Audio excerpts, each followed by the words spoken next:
It would appear that we are live. Hello. Welcome to the Family Learning Channel, Silly Hats Only. If you wish to register for our Silly Hats Only party, please call us at 1-800-ReadYourBible.com. That's again, if you wish to join the Silly Hats Brigade, call us at 1-800-ReadYourBible.com. Yo, what's up everyone? What's up, ladies and gentlemen? We're gonna play some Ocarina of Time. Toki no Ocarina. And hope the volume should be okay. Yes. Glad you guys can make it. Alright, so let's play the roll call game, shall we? Ladies and gentlemen, welcome to the stage, if you will. Michelle Lee. Point. Surge. Cairo. Yes, Zach, I do remember you from the last stream. King of Dragons, made it! And Taimon, Ali Marafi, welcome, one all. You are the, you are initial joiners who are, considered more special. You are the initial joiners, considered more special than just regular joiners. Uh-oh.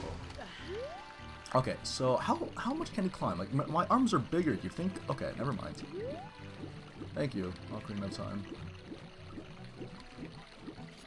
I am not playing on an emulator, actually. I'm playing the Collector's Edition. The reason why you can tell it's the Collector's Edition is because the A button and B button are green and red, respectively. CMC! Kano Minecart, welcome back. Okay, so, yeah, King of Dragons, you're probably wondering, we actually finished the first stream, we just did the entire child arc of the game. This one, though, is going to be, like, yeah, this is the very beginning of the adult timeline. You have a Wii and not a Switch? Oh, if you have a Wii U, basically any capture card, really. Any capture card from the previous generation should work. Because it depends on what setup you have going for you as well. Because I remember for me, Surge, I'm not playing on an emulator. I'm playing on the GameCube Collector's Edition.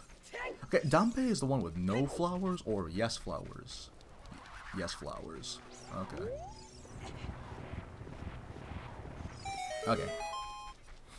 Okay. Sorry, I might have to look away from the chat a bit. As much as I enjoy reading stuff, this part requires looking. Ah, man, I remember the last time we did this with Deku Link in Majora's Mask, and I screwed up big time. Sorry, it wasn't even Deku Link, I had a bunny hood, and that still screwed me up, because, like, I was bad at hand-eye coordination.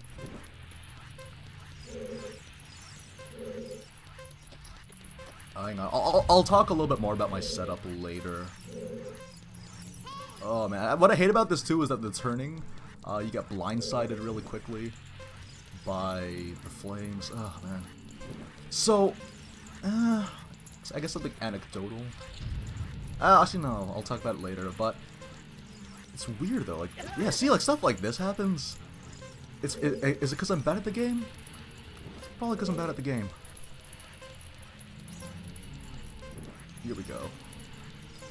I am dreading the amount of shield enemies that we're going to encounter in the Forest Temple. That's going to be the death of me, I think. Senor Dampe, give me your hookshot.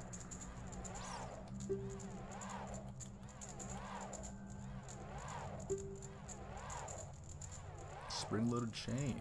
That sounds so cool.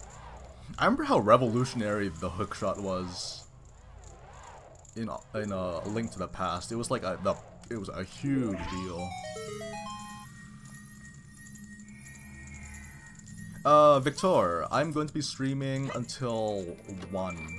So like, yeah, for like 3 hours basically, like usual. Can you do the Fire Temple before the Forest Temple? But don't you need the arrows? Don't you have a bow and arrow?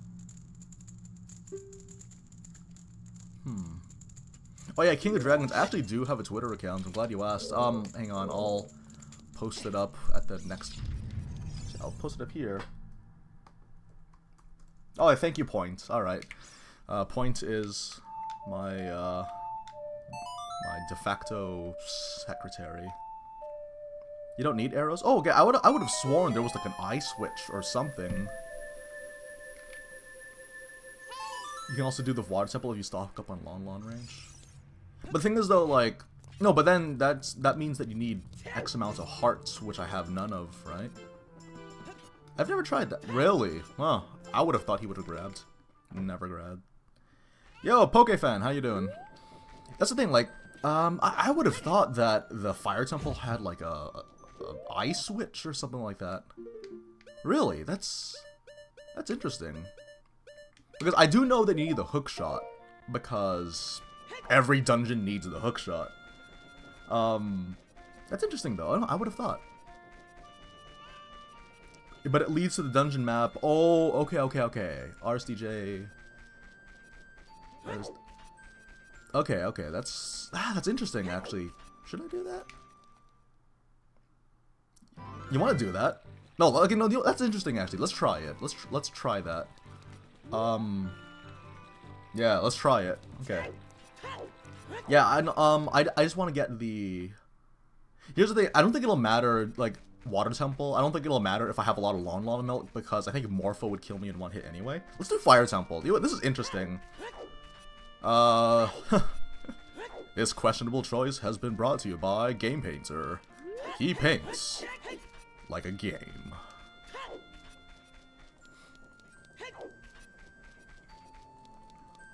Oh man. Okay, sorry. Yeah. So people were asking about the setup that I use. Actually, unfortunately, I have some bad news. Well, bad news for me. You guys probably don't care. But the bad news is that one of the setups that I had is for my Switch setup, because it's HDMI, so it works better, is that I actually have two inputs that I use. One of them is like a regular capture card that I use for capturing footage, and then the other one is a capture card that I use for live streaming.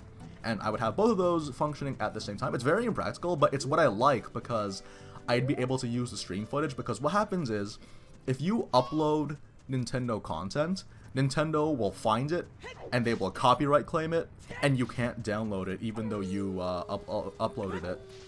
Because like that's what happened with my streams. Like for my Breath of the Wild streams, I can't download it and then get the footage.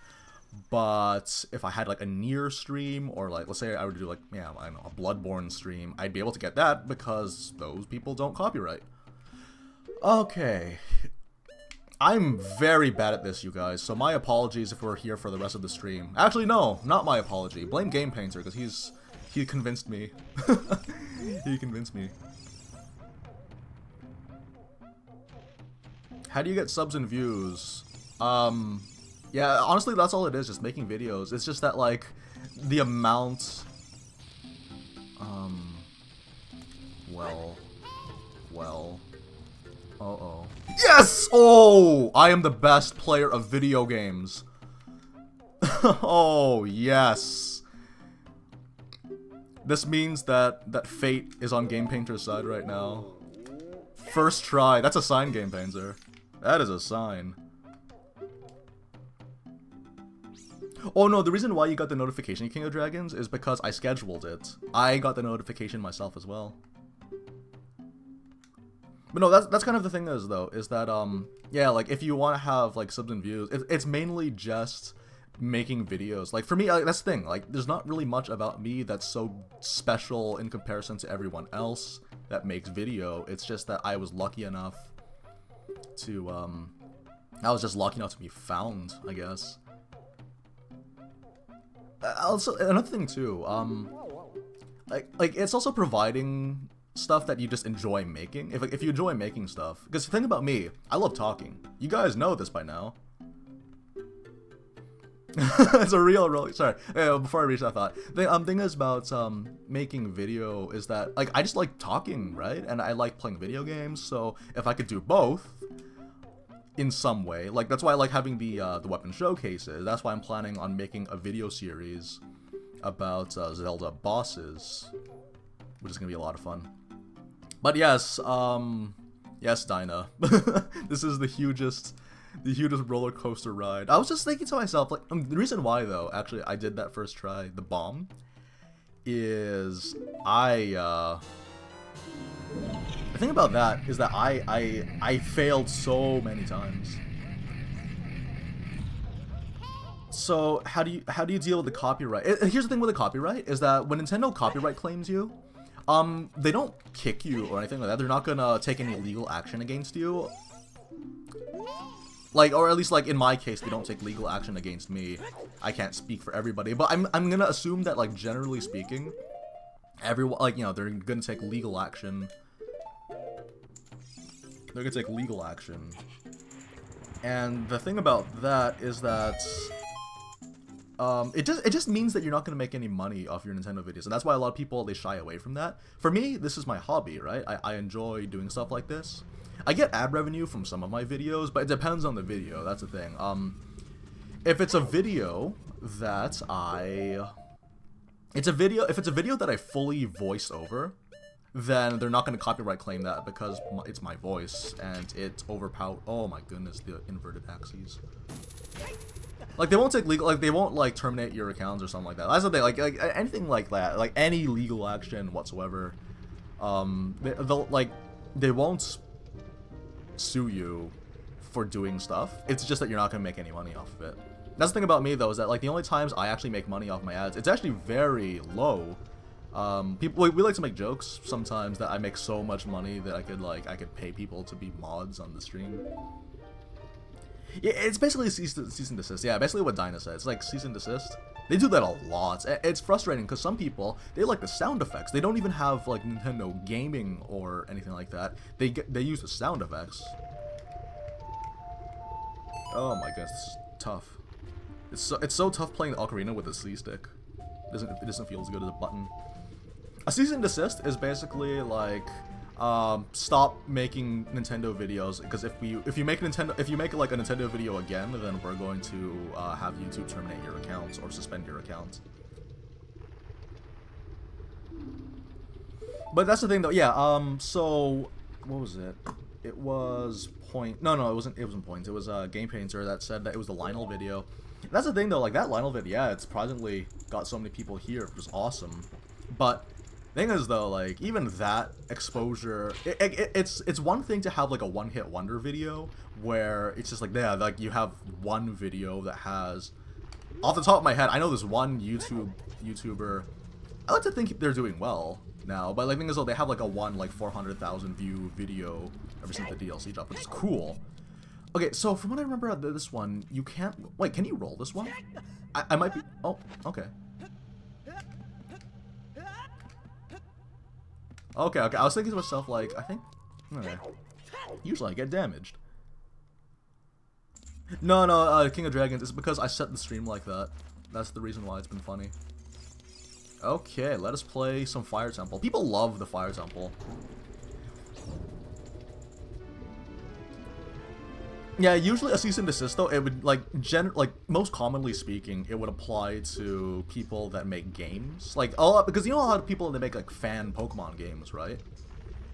Stuff like that. Like, Nintendo's very notorious for taking legal action, which is weird because they're also the same company that, like, that encourages creativity.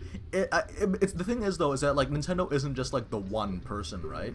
It's not like the same person that is encouraging creativity is also taking legal action against content creators. Yeah, I don't make very much.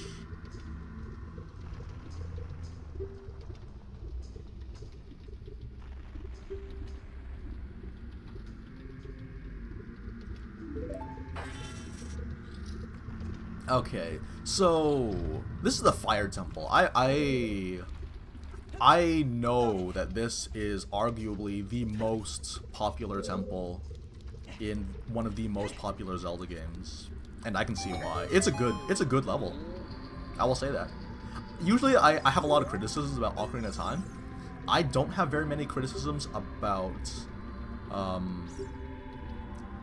Fire Temple, really. The only criticism that I do have is the boss, but it's like, the boss is, okay, so here's the thing, the boss is very overrated in my opinion. insanely overrated.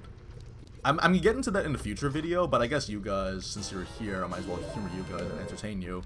That the reason why I find the boss so entertaining, I'm sorry, overrated, is because it's a dragon.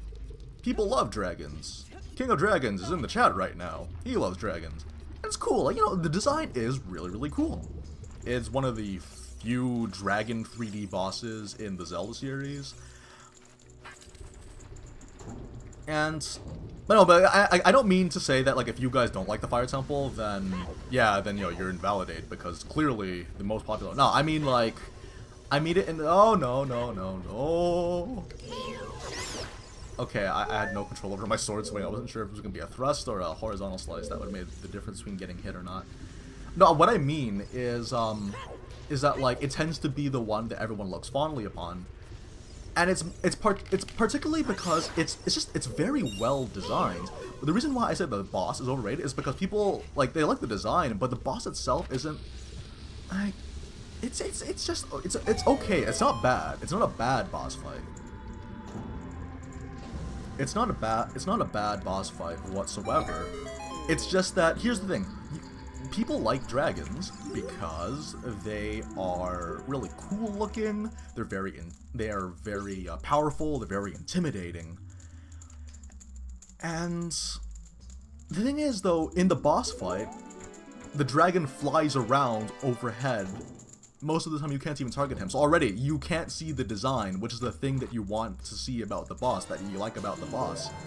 And then you have the fact that all it does is throw boulders at you from above, which really takes away the personal feel of slaying a dragon, really. And that kind of takes away the powerful feeling, because all he's doing is just dropping boulders on you and floating around. And yeah, and then, like, when you find out that it's just a game of whack-a-mole, then that takes out the intimidation, and that sucks. Okay, but yeah, the name that you guys see on the channel is not my real name.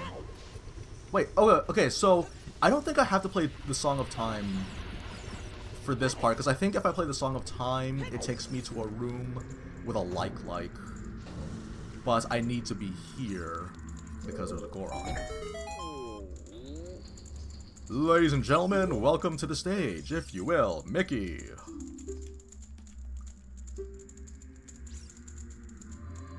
But yeah, kind of bad news though is that I wanted to do this playthrough so that I can record footage, and so I can have footage of bosses. But unfortunately, I might have to do that on my own time, and that sucks because that means I have to play.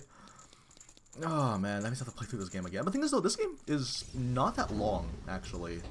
It's actually it's only lengthy because you know, you're finding things for the first time. Obviously, anything would be long because you're trying to you're kind of trying to let everything sink in. Let's try this. I can get up to here. Yeah? Yes, I can. This is crazy though. I've never gone to Fire Temple this early. This is hilarious.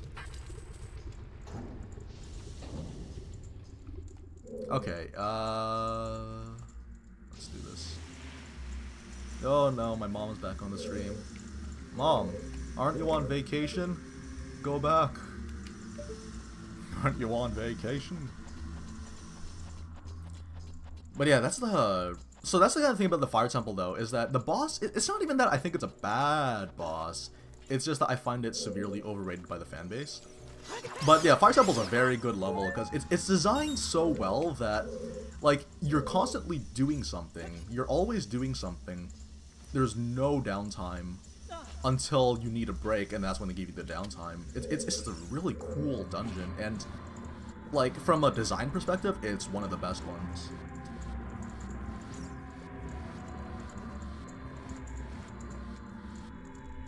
Oh, you have the golden card. That's cool. Yo. Now, unfortunately, no, I do not even have an N64 because my parents could not afford one back in the day. It's pretty cool. Damn. Golden cartridge? Take care of that, man. This is like, I feel that this puzzle that we're going to do right now is... Oh my goodness, they take 3 hits, don't they? I feel like this puzzle was the inspiration for many of the Breath of the Wild remote bomb trials. Like, if we had a remote bomb, this would have been so much easier. This is crazy though. I've never done Fire Temple this early. Like, right after visiting the Temple of Time as a kid. And doing this. This is hilarious. I did not know that. That's interesting. Then again, okay, but then doesn't that mean that wait a minute. Oh, okay.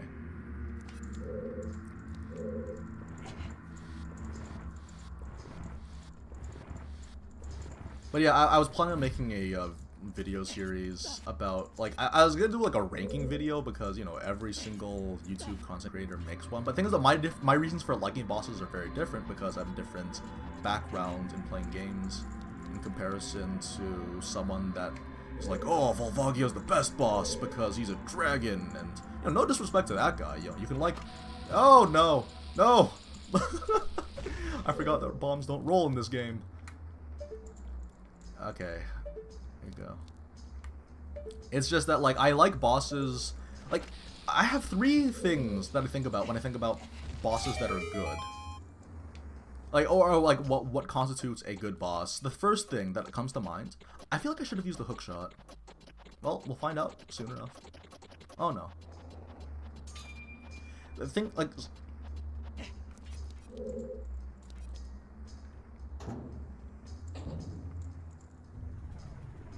Okay, oh no, oh, this part, okay. So, okay, seriously, I like this part, because at the beginning of the game, they had that one boulder, and it was kind of dumb that it was just rolling around for no real, like, okay, even now we don't even know it's rolling around for no reason, but, like, see that, it turned around mid-roll, like, what on earth? But, thing is, though, at least we get to see it coming, so we get to dodge it, and that's fun, because if you're a good player, you'll do this entire thing unscathed, or if you're like me, you'll only get hit a couple of times, maybe. Let's not jinx anything right now, but yeah, like, I liked how they did the boulders in this, like, in this one. It's just...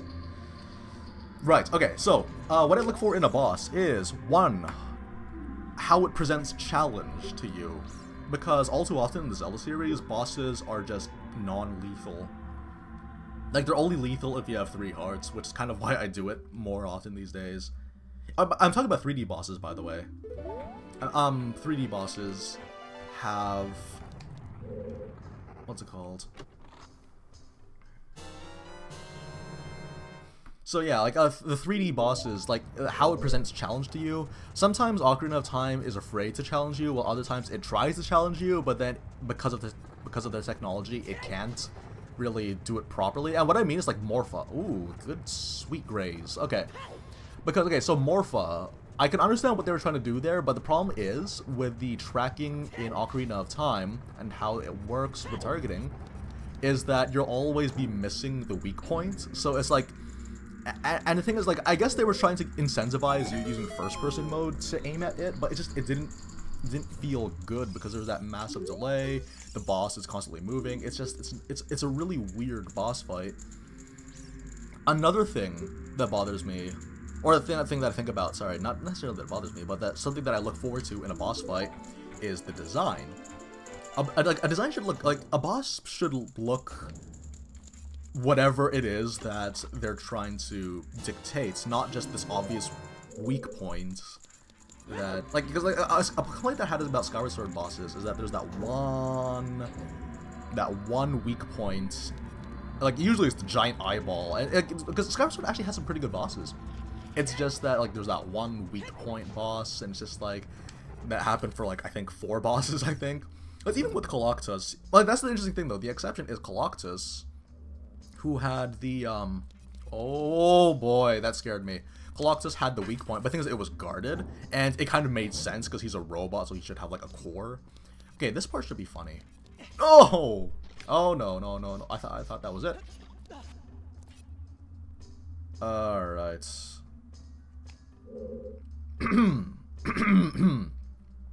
But yeah, like, a boss should look good, first of all. That's why, I help, yeah. Oh, really? Wow.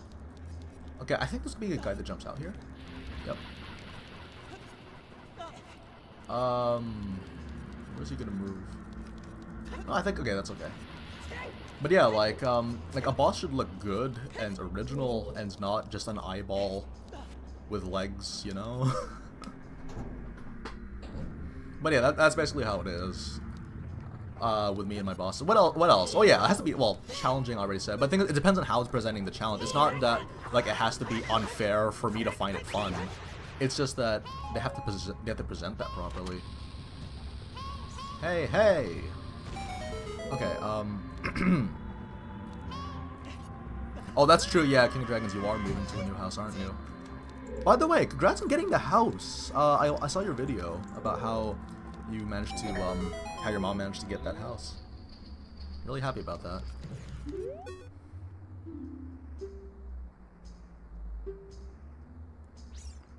What else can I say? Like, oh, and also the overall method of fighting the boss. I prefer bosses that give you more options in dealing with them compared to bosses that are on rails. Like, Star-Lord was literally on rails. Like, Star-Lord had a cool design, but it's kind of upended by the fact that it's not very challenging and it's on rails. Had a cool design though, I'll say that. So what else is there? But yeah, that's the thing, like, Ocarina of Time bosses, it's not that I find them bad. Also, here's the thing, when I look at bosses, I try to judge them in context of how they are today in comparison to how they are at the time, with the exception being Goma. Goma, I gave a small exception to, in terms of how I judge her, because it was like the very first boss, and from a game design perspective, they needed to make adjustments to how it worked, because it is the first boss of a 3D Zelda game.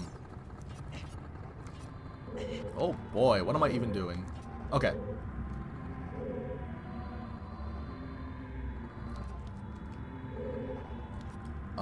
Where do I go? Oh, hello. Alright.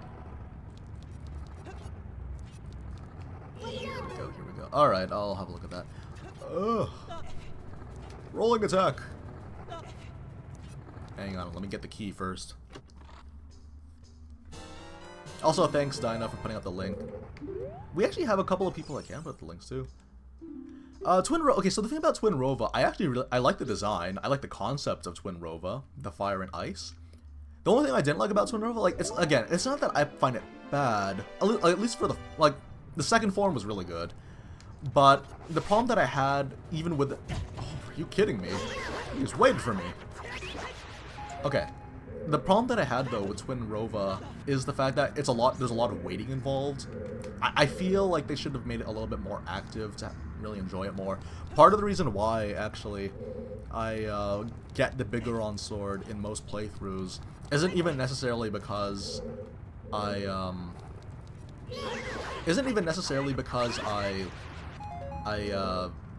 want the power boost, but it's more because I want it over with. Like, I feel if you don't have the Bigoron sword, you have to use the Megaton hammer. You have to use the Megaton hammer if you want to win. And what I like, okay, so that's the thing though, like Ganon, Beast Ganon. Are you kidding me? Where's the depth perception going? Okay.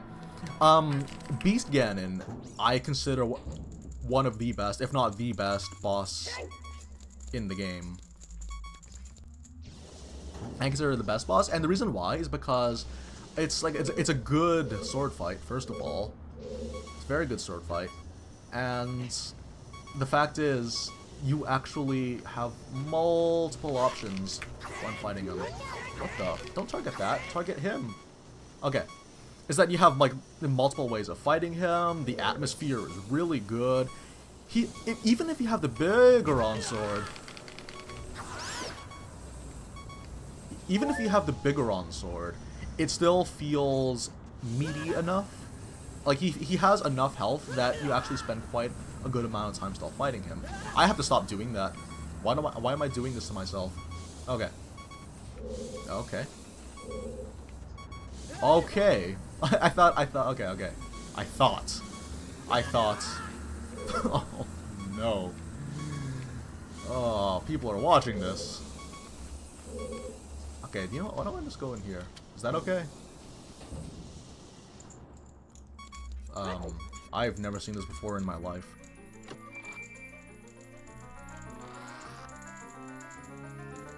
Yeah, that's the thing. Okay, so the blights. I have a lot to say when it came to the blights, because I remember when Breath of the Wild first came out, people complained about the blights because of the design, and I agree. The designs, it's not that like the designs are bad or uninspired or anything like that. The reason why we didn't like them is because it's too samey. That's the reason why we had issue with them. I can't. Okay, so I'm gonna make the assumption that I just shouldn't be here, which is okay. Whoop. But yeah, the thing about the blights I find is that they're very samey. That's why people didn't like them.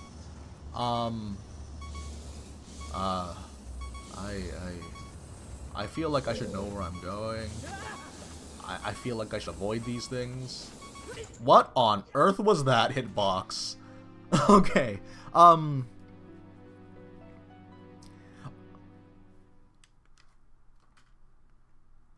Wow. Okay, so what was I saying? The blights are very frustrating to people because, they're very samey. We're all the way back here. That's cool. This is fine. .png. Okay. Yeah, they're very samey, but the thing is though, the mechanics for fighting them, the concept of the blights themselves and how you fight them is very good, and I wish more Zelda games had that. Some older Zelda games kind of borrow that one, but it was done best with the blights because there were, different ways of dealing damage to them. If you knew what you were doing, you could actually be like, you know how there's like the stun phase for some bosses that the blights have as well. Stun phases don't last very long, meaning that you have to capitalize on that as best as you can and try to find that as best as you can. You have to find your stun phase as quickly as possible. But I feel that should have been much better. Should have been much more common with Zelda bosses, in my opinion. Okay. I really like the blights though. That's why I never fight the divine beasts, because I like to have all of them in the boss rush. Because if you know what you're doing, you can keep them in the stun phase. Of course, that does mean that it also makes it easier once you know what you're doing, but man, it's fun. Oh, I did not realize this was a shortcut. I just thought to myself that, oh, okay, cool. Wait a minute. Well, let's find this out. Also, Raytrix, welcome to the stream. Nope, okay. Fair enough. So that's kind of the thing too, is just like the blights design-wise were just eh. But the actual mechanics for fighting the blights though were really good, especially Thunderblight Ganon. Thunderblight Ganon is actually one of the best boss fights in my opinion. Mainly because he's a very challenging boss fight. And yeah, and the thing is too, like, usually whenever I try to rank the bosses, I try to take away the, well, like, for Breath of the Wild, it's hard to really justify it as much, but I don't like the fact, well, I try to discount the fact that you can theoretically burst down bosses in, like, 4 hits with the correct setup, because that's how Breath of the Wild works. That was weird how that worked. But yeah, that's like the thing that, like, you can theoretically just annihilate bosses in like only a handful of hits. Like if you have like a Savage Line Elbow 5-shot burst with full Phantom Knight armor and then Ancient Arrows and headshots, it's but the thing is though, like that's kind of a testament to how good of a player you are because you were able to earn those things. I have to stop running into things. Okay? Okay, we're good.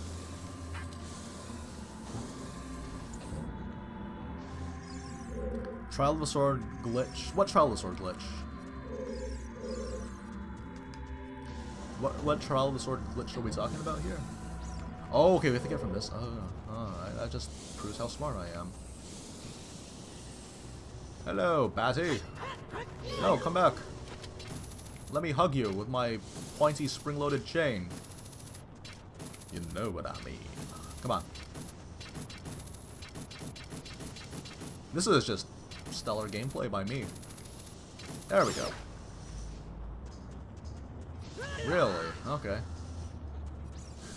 You've made your points.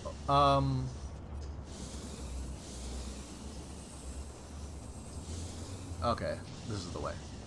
Because it's a time switch, and I didn't want to... I don't have any bombs. What do I do? Tell me that those jars have bombs. Okay, thank you. Goody. Oh, the Master Sword. Yeah, that was just a... That wasn't really fun. Like, I can understand why people would use it, because it would be like, oh, now I can RP using the Master Sword all I want. But durability is a very integral component of Breath of the Wild, so I can see why they patched. It's the same thing why I said that it was justified for them to patch the arrow farming, so that you can only get like 20 per area, or sorry, it's 20 at a time, instead of like infinite or borderline infinite.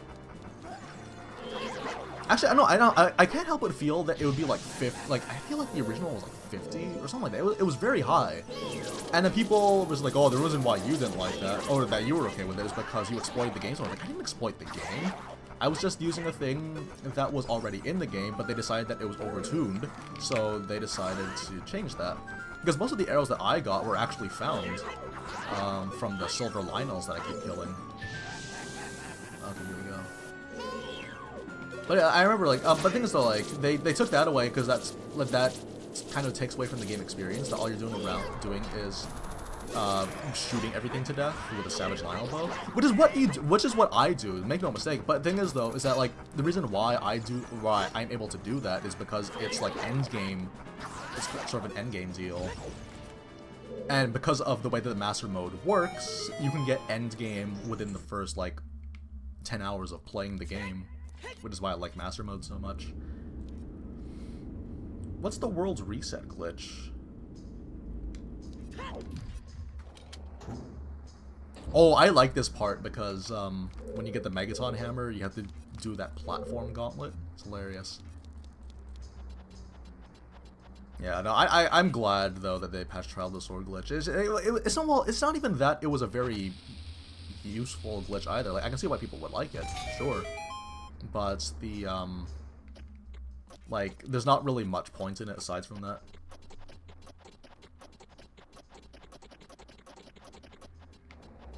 Because I remember posting it, I think it was Beard Bear's video that I posted, and we were talking about it. Like, I think, like, yeah, I can see why people would like it, but I can definitely see why they would patch it. Actually, I expected them to patch it, which is why I never used it. Ooh, okay, this is the fun part. Can he do it? No, he cannot. No, wait. Never say die.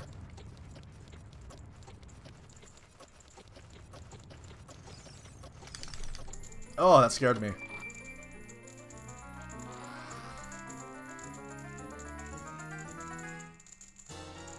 Yeah, where did the England joke even come from? Like, I thought it was funny because it's like... Well, because I'm coming from the perspective that, like, it sounds like someone saying that Africa is a country. Yeah, like people saying that Africa is a country. I thought it was funny, but then that's like from an old, inside joke from the improv show Whose Line Is It Anyway, in its original run in the early 2000s, I believe. And that's a good show, actually. Yeah, I'm even watching it today, and it's still funny.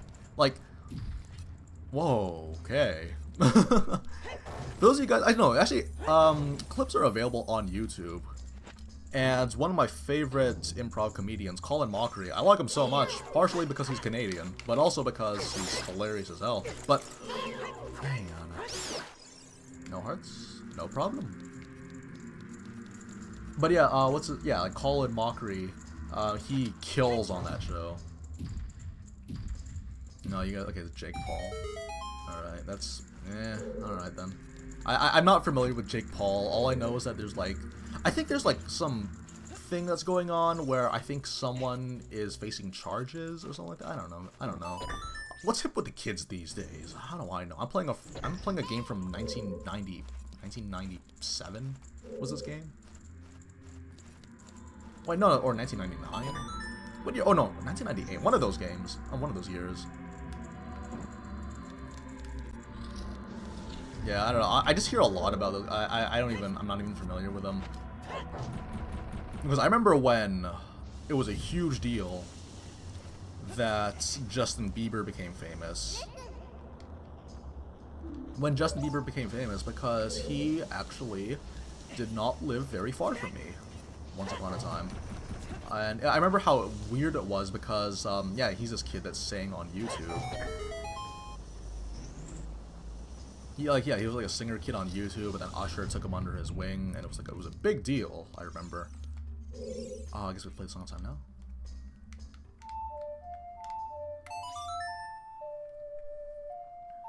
Alright, see you later, Zach. What was I saying, though? Like, yeah, I remember, like, it was a big deal, because then suddenly it became a thing that YouTubers could make it... Well, it's not that they never could make it big, it's just that, like, on a massive scale, like what happened with Bieber, it was...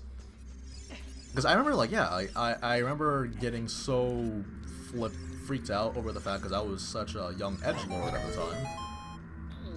Such a young edgelord at the time, but yeah, like I'd like to sort of like cringe super hard when it was his first. I can't remember. It was that like his first music video on YouTube, and that became like massive. It became massive. I remember that. That was a while ago. It's hard to believe that was such a long time ago. Actually, it is kind of weird being at my age because a lot of like well-known celebrities are like around my age, because I'm actually born the same year as Ariana Grande, and I thought, oh my goodness, she has all these people going to her concerts, and what do I got? I got 20 people watching. I'm kidding, I appreciate you guys. Okay, oh right, we have to go back to the beginning, don't we? I feel like I should have done this later. Will I die? Oh, okay, cool.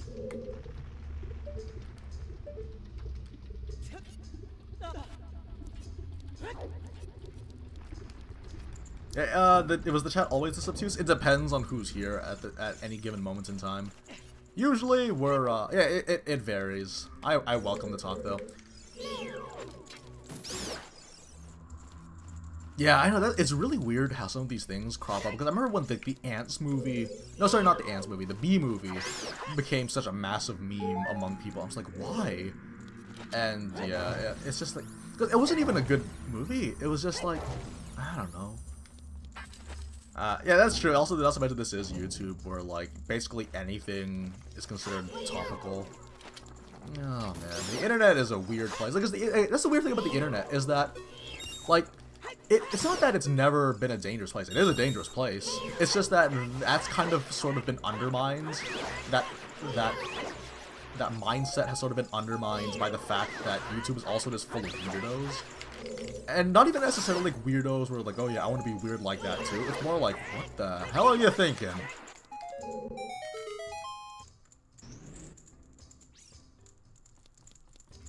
Yeah, and the bee flies anyway. I heard about that. Oh no, no, no, no. It's shooting tiles at me. This is a hint to tip your tile, people. Okay, here we go. I feel like you'd be more fun with a bunny hood, but what am I to say? I'm not a child of the 90s.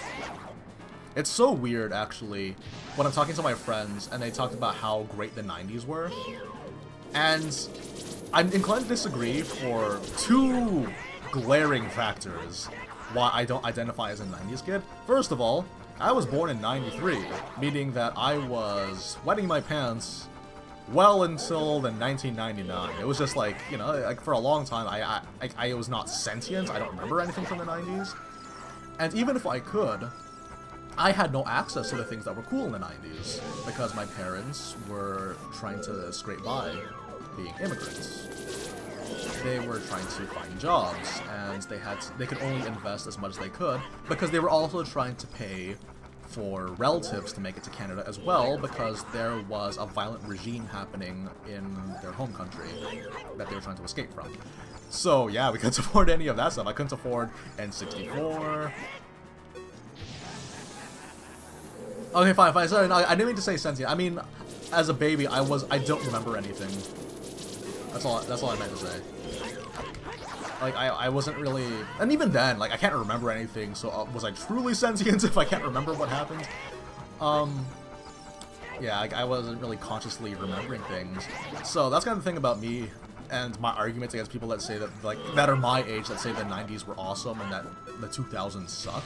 Because I practically grew up in the 2000s, really. Like, everything that happened in the 2000s was, like, stuff that I was involved in. Like, GameCube was in the 2000s, yeah? Majora's Mask was a game that I could not play because it was the year 2000, and again, no N64. But when I got older, we could finally afford a GameCube for my birthday. I remember, that was my first ever console.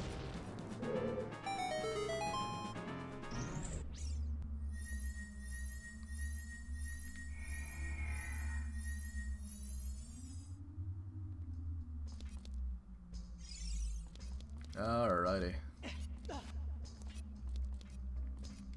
Honestly, I'd be playing Ocarina of Time 3D because it has Master Quest, but I don't record my 3DS. Oh yeah, that wasn't... who was it again? I think it was Cam, actually, that showed me that, like, there are ways to have firmware to record. Yeah, that's the thing, like, for me, like, I am more inclined to consider myself a 2000s kid, you know, from the 2K. I remember how big of a deal it was with the when it became the year 2000, people were freaking out that, like, you know, man, planes are gonna fall out of the sky. I remember that. That's actually one of my earliest memories, actually, everyone freaking out over the year 2000. And it's not even like me trying to be like, oh, I'm so young, look how youthful and relatable I am, because no, it's more like I actually cannot relate to the 90s. And, oh, don't even get me started on kids that relate to the 80s, because that's where their favorite metal band is from. I'm like, get out of here. Man. I've never played Master Quest. I might. Okay, so here's the thing about this boss. People really like this boss, because of the design. But how can you get the design when he's flying over you the entire time? He is challenging. I will say that he is challenging. But, like, I don't know, man. he's just an okay boss. He's not the best boss by any stretch of the imagination. And again, if you like bosses only for their design, then yeah, by all means. I'm not trying to invalidate your opinion, but for me, looking at it from, like, a game design perspective, like, this is how the boss works. Also, remember when, I don't know, have you guys ever read the manga?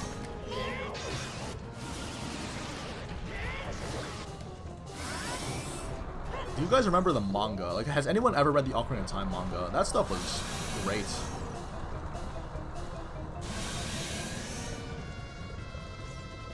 Oh no, he's breathing fire on me. Oh really? He can touch damage me. That is fair and balanced. Yay. This is so fun, you guys. I'm so excited at the prospect of getting 3-shot by this guy. Yep. And then you get to have the other one. Yep. Alright. Yeah! Look how fun we're having. Look how fun we're having, you guys!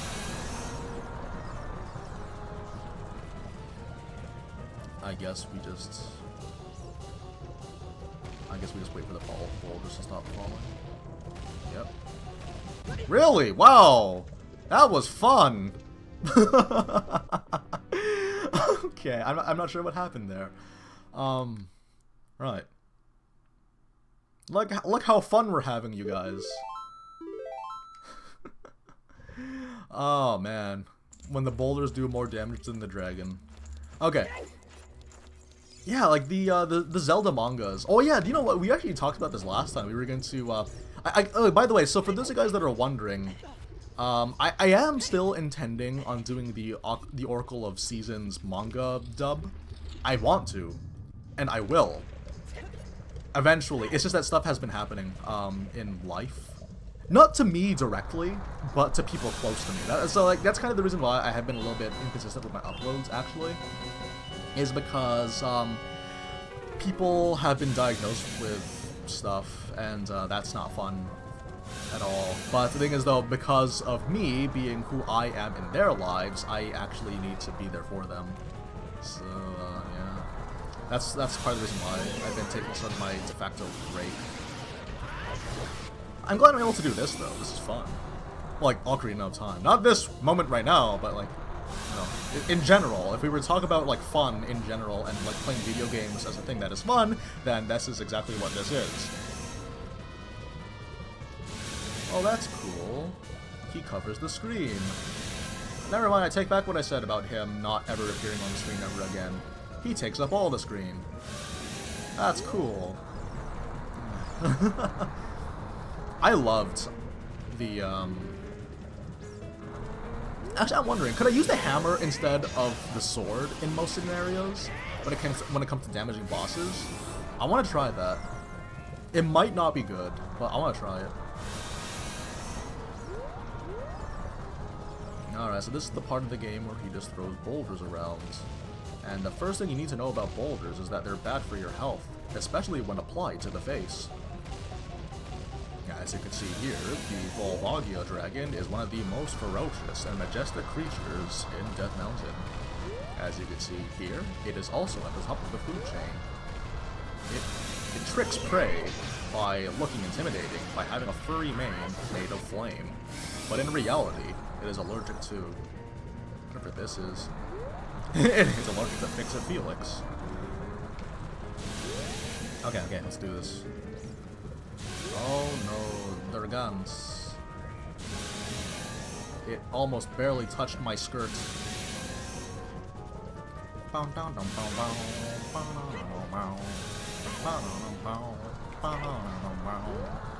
Like, it's not that I think this is a bad boss fight.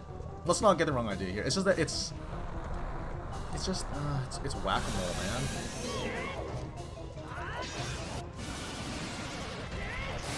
Yay! You can use it to dodge boulders? Really? I did not know that. I'll have to try that next time. But in any event, but the thing is that kind of takes away what little challenge this boss does have. I'd rather just manually make it harder for myself. As you can see, the dragon is made completely out of bone and magma, except for the head. But yeah, for those of you— oh, heart container. Oh, we almost screwed up there, didn't we? I was about to stay there with, like, wait a minute, there's a heart container.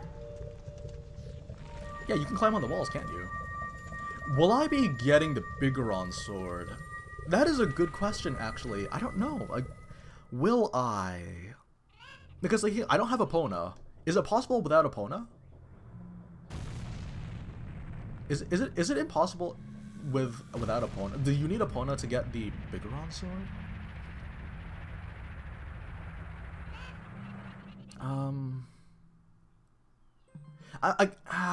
Okay, if it's impossible, then I can't get it then.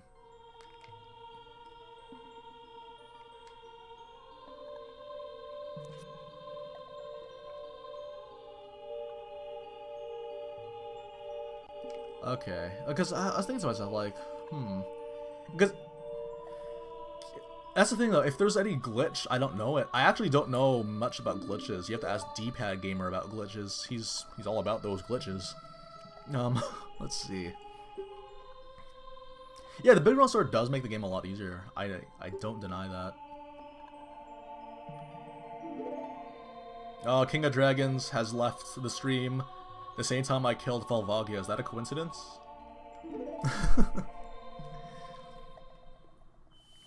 Dun, dun, dun, dun, dun, dun, dun, dun, dun, dun. The boss music's pretty nice.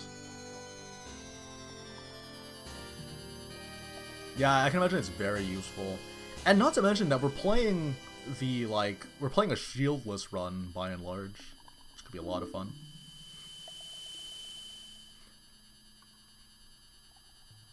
Like, wait a minute. Okay, because if... Is it impossible? Like, would you guys know if it's possible? Because if it's impossible, you don't need Epona? Okay, well, let's do it then.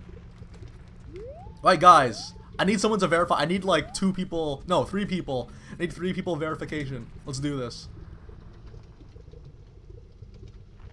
Where am I even going? Yeah, you're gonna have to equip the mirror shield, but, like, until then. Okay, if it's possible, then I'll believe you guys.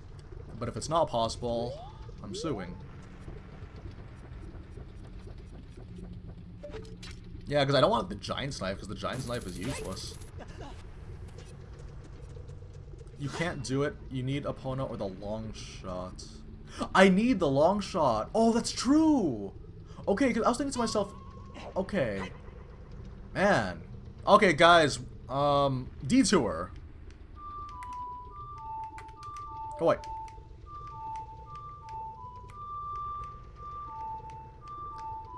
Really? Oh, right. I don't even have the... I don't even have the Prelude of Light.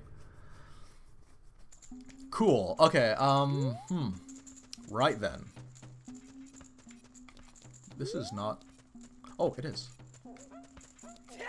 I haven't gotten Epona because I completely forgot. Okay, wait, but guys, do you need... Because there's that bridge, right? There's the bridge where the carpenter is. And you would either need the long shot or Epona to get it. Long shot... Oh man, I'm getting so many mixed messages right now. Because like, because here's the thing, like I can't use. Okay, well, let's look at what we have. We have a hook shot, and the ability to walk backwards, to run backwards, which is actually faster. I think, maybe, it might be faster. Yeah, no, walking backwards is faster because remember last time we were outrunning the boulders because RSTJ is a genius. I know, no, that's what I'm thinking though, is that like, I know it's timed, but couldn't you also do it by running backwards? You have to cross high roll in 4 minutes, can't you do that by running backwards? Like, I'm, oh man. If not, then we're gonna have to get Epona. Like, I realize there is the time stuff, but I'm not sure. Have a magic bean... Having the magic bean in Death Mountain. That's true too. Man, okay, yeah, I know that Epona's running way faster than running backwards. It's just that, like, but then is it possible to do it? That's what I want to know. Like, yeah, if running is fast enough, then that's fine. It's just that what bothers me is the carpenter. Because if you know where you're going, then running should be fine. The problem that I have, though, is the fact that the bridge, you guys, the bridge,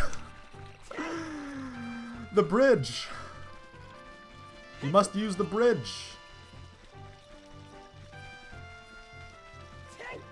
Oh man, like, what do we do, you guys? What do I even do?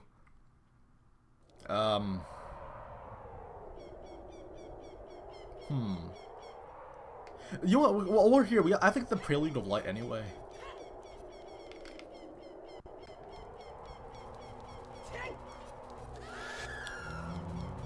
It's weird, yeah. I remember I mentioned last time how redeads didn't terrify me as a kid. In this game, in Wind Waker, they terrified me, which is weird because a lot of people thought that redeads in Wind Waker were hilarious.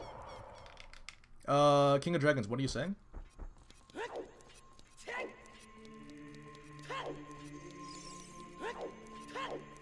Yeah, I'm thinking like the bridge, you guys, man. Like, oh, okay, no, we have to get Forest Temple before we can. Ah, okay.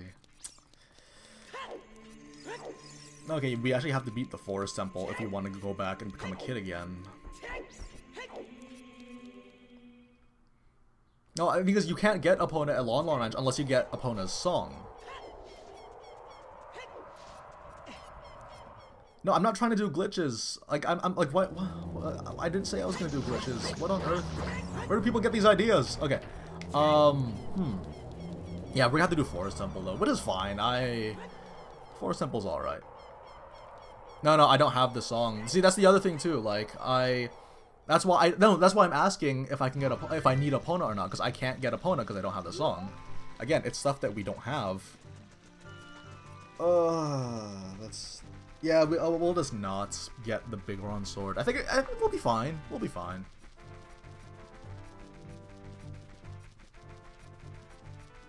Yeah, I think we'll be fine. You know what? Is it possible to do the water temple, you guys? Is it possible to do the water temple? Because you know what? Screw it. We're just. If it's possible to do water temple first, or there's switches. Nah, we shouldn't do it. Okay, never mind. Yeah, no, we'll not get the Bigoron sword. So, yeah, that's okay. Because I get the Bigoron sword every run. I don't think it'll be much of a difference if I don't get it. Also, it adds to the challenge, right? Like I always complain that some bosses should have been more challenging. Why don't we make it more challenging by using the Sword of Evil's Bane? That's true. That's okay. Yeah, that's the thing about Water Temple. Water Temple has like 5 billion small keys, and I always end up missing like the one. There's always that one key that you miss.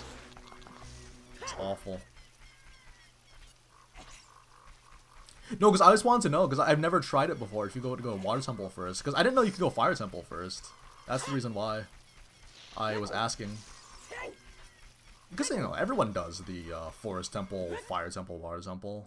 It's boring. It's boring, because we've done it so many times. I cannot remember how to do this part, so this should be fun. Well, is it this one? Yes! Hey. But yeah, it turns out that it's possible to do... Oh. Oh. So smart. That's the thing, Water Temple has like 5 billion... 5 billion, has like 5 billion keys in it. I know, part of what made it so frustrating too, actually, was the way that the menus works, because the thing about the N64 games is that menus take like 2 seconds, I believe, 2 seconds, which isn't much on the face of it, until you realize that you have to do that like 100 times, so that's 200 seconds that you've lost. Yeah, I know, right? Isn't it great? Yeah, going to Fire Temple was pretty funny. I did not know that. That's really cool. Got shoutouts to Game Painter for telling me that. I really like how the Forest Temple works. The only thing I didn't like about Forest Temple though was the Stalfos. Like, but it's more of a complaint about Ocarina of Time than it is the actual dungeon.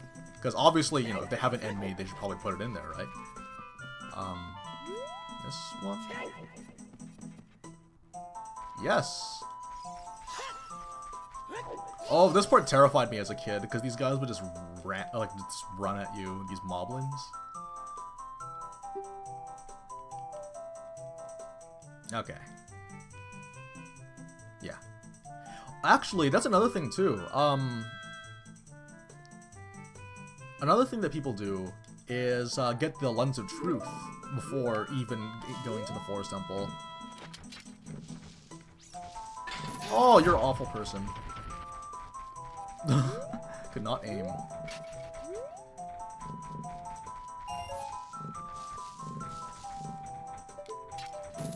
Really? Oh, that range is so short. Oh, I'm so good at this game. Oh. Okay. Let's do this. I'm so good. Wow. Oh wow, they give it the heart. That's nice.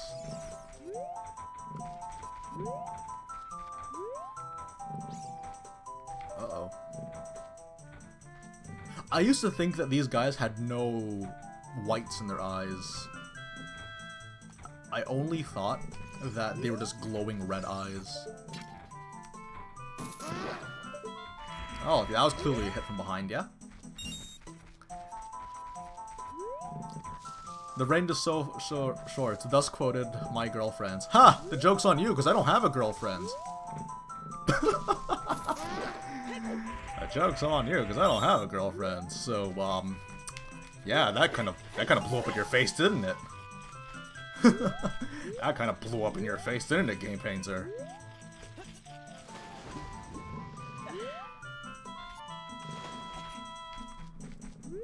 She prefers melee. Oh, that's... I like double entendre. What are you saying? Ow. What on earth is this game? What on earth?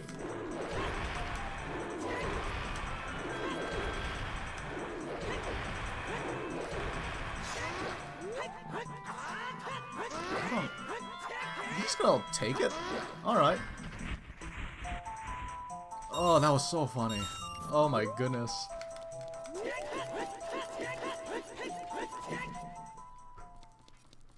Oh, that's so funny. Like, it just carried me all the way to the conveniently to the beginning of the steps. Or the end of the steps, sorry.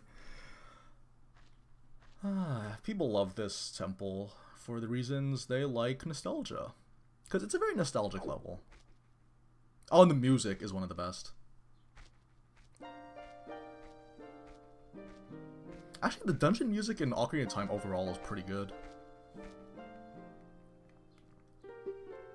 But Forest Temple is a standout.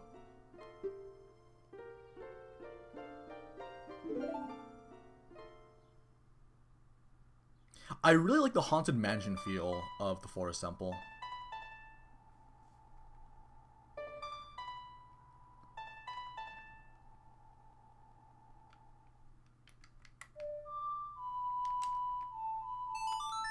Okay. Yeah, I love the Haunted Mansion feel. Also, the Little Women. The Little Women feel. Sorry. That sounds weird. The Little Women reference, not the Little Women feel. Oh, that sounds creepy.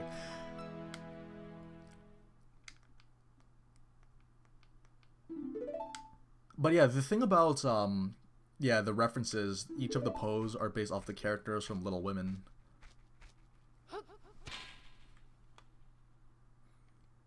Which is a fantastic book, by the way. I bet that the characters of Little Women could totally kick the asses of all the characters in Harry Potter. Oh, man.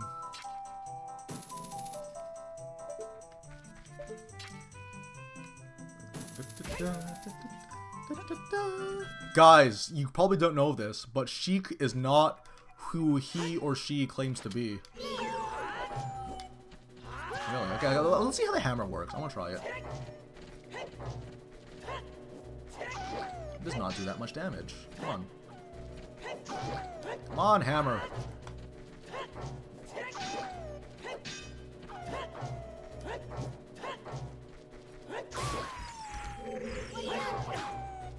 Okay, so yeah, again, back hit. Where do I go? Where does one go? The game also has a Singing in the Rain reference. Really? You guys don't know this, but Sheik is not who he or she claims to be. Huge plot twist coming up. Don't play Super Smash Bros. Melee, though, because it spoils it for you. Okay. I laugh at my own jokes.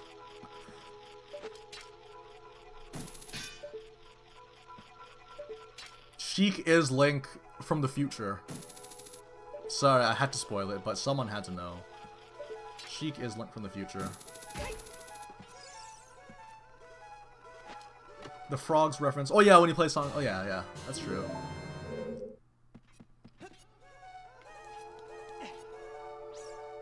Did you guys ever notice that whenever a year ends in 7, it has a lot of iconic games coming out that year? Like, look it up. Games that came out in 1987 in North America was both of the Zelda games. Actually, no, well, Nintendo in general. What else? 1997, Final Fantasy VII, Castlevania, Symphony of the Night. Like, just look up like all the years that end in 7. Like, a lot of my favorite games actually come from years that end in 7. And then 2007, let's see, there was Halo 3, there was Mass Effect, the first Mass Effect. Quite a few. Uncharted, I believe, also came out. I only really liked Uncharted 1. I still have to play 2, but then 2017, which had Breath of the Wild and Persona and Nier, you know. Galaxy and Brawl. Oh yeah, Galaxy as well came out that year, didn't it? Yeah, Galaxy Brawl came out that year. A lot of the big games came out in 2007.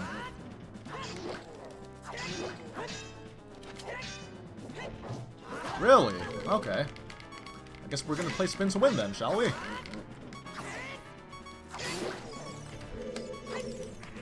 Really? Good tracking. Yeah, I was hoping to get the I was hoping to get my L targeting. Twilight Princess came out in 2007. Oh yeah, it did, didn't it? Yeah, because that's when the Wii came out. Oh wait, no wait, I thought was it the Wii? Oh yeah, it was the Wii, wasn't it? Yeah, but okay, so sorry, no, oh no, well, one of those. What else? Yeah, but a lot of like really good games came out in 2007. Coincidentally, obviously, it's not necessarily that all games that must be good. I'm sorry, that all games that come out this year must be good.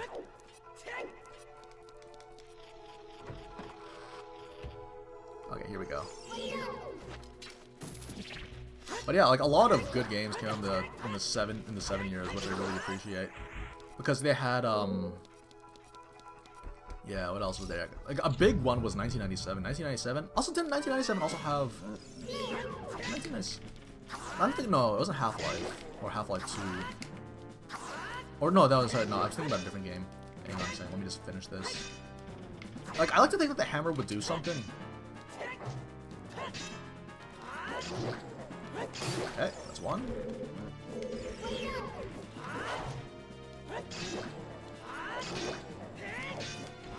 Oh, really? Yeah, do me like that. Cool.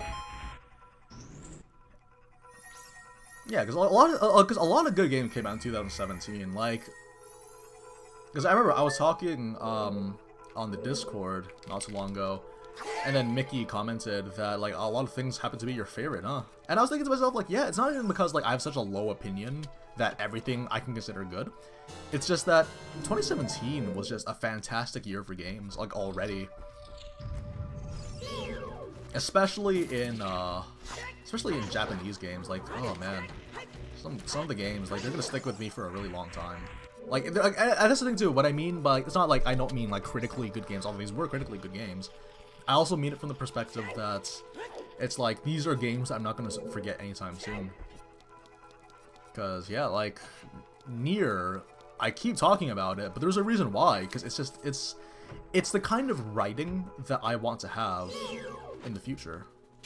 Like, it's the kind of writing that I want to be able to present one of these days. Because I write, but I'm not a very good writer. Like, anyone that's read my stuff would know. Anyone that's ever read my stuff would know. But, like, yeah, like, but I like it, though. I like writing, and I'd like to improve my writing. And, so yeah, Persona 5. I have no problem considering that my favorite Japanese RPG. It's good. Like, if you guys have a PS3 or a PS4 and you don't have Persona 5, what are you doing? Like, I actually am having trouble thinking of people that won't like it. That's too. It's also the fact that the Switch has massive momentum.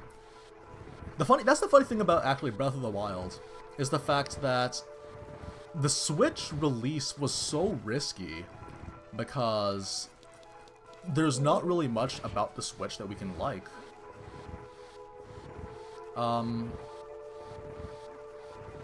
What's it called? Like, it's just that, like, yeah, they only had the one game, And also, it's a game that we had, that a lot of people were skeptical about because they weren't sure if, like, you know, if taking things of the Zelda franchise, which we love so much, and then making it so different would be a good thing. It was, but, you know, very, very risky. Yeah, like, Persona 5, they really capitalized on how JoJo they were, man. It was awesome. Very, like, really capitalized on how stylish they are. Yeah, like, we've been actually talking a little bit about Virtual Console games. Because they're going to have more Virtual Console available, because that is the only way they can justify paying for online service. Because it gives us, you know, we get the free rotation, like what PS Plus does. We get that free rotation going on.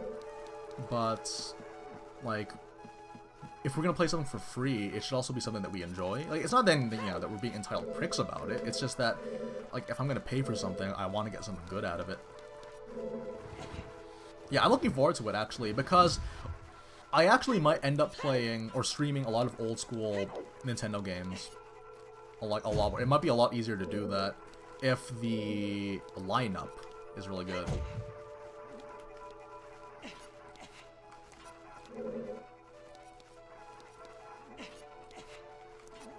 Okay, so yeah, that's the thing. Like, the lineup could be good, hopefully. I remember when they announced Dirunya and Ruto to be playable in Hyrule Warriors. I don't even know if they're good though. I've never used them. I don't even know if they'd be considered good characters or not.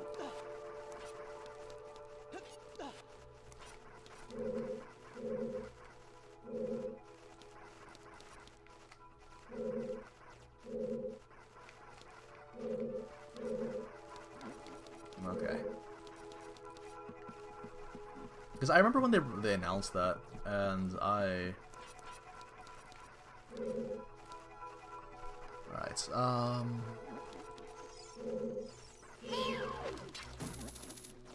oh boy. Okay, here we go.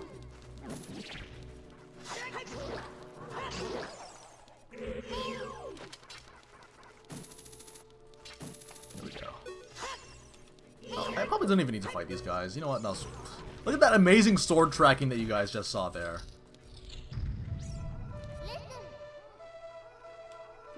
This corridor is all twisted. This is symbolic of my feelings towards old people. Oh, man.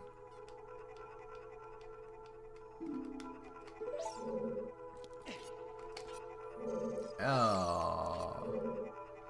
I missed a key. Take me back to the beginning, please.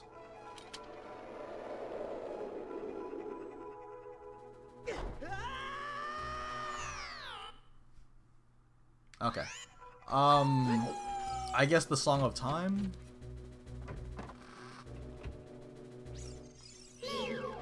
Yeah, actually, there's that one area with the Song of Time that I did not get, so we're gonna get that instead. Oh! Hato!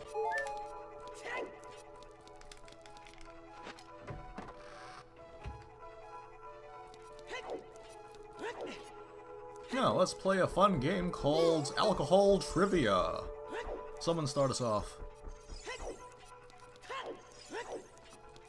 Oh, did you guys hear that story? No, that's true. That would be like the ultimate cheap shot, Raytrix. The ultimate cheap shot. Like, it's symbolic of this politician that I disagree with view of reality. This is how, Okay, did you guys hear about that person that worked at Google? That person that worked at Google, and they wrote a memo that was talking about diversity, and a lot of people disagreed with him, and then it resulted in him getting fired last night.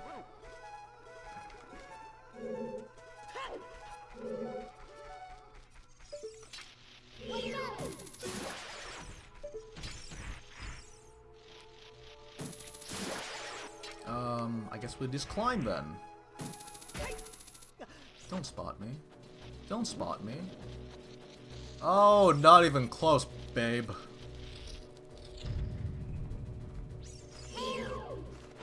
Okay. Really? You're gonna do me like that? But yeah, I don't know, like... what's that guy's name? Demore. It's something that's been all over my Twitter feed lately. It's that guy from Google that, like, in his memo, it's something about, like, diversity and how people of different genders think differently from each other because they have different genders and sexes. And that was the cause for controversy.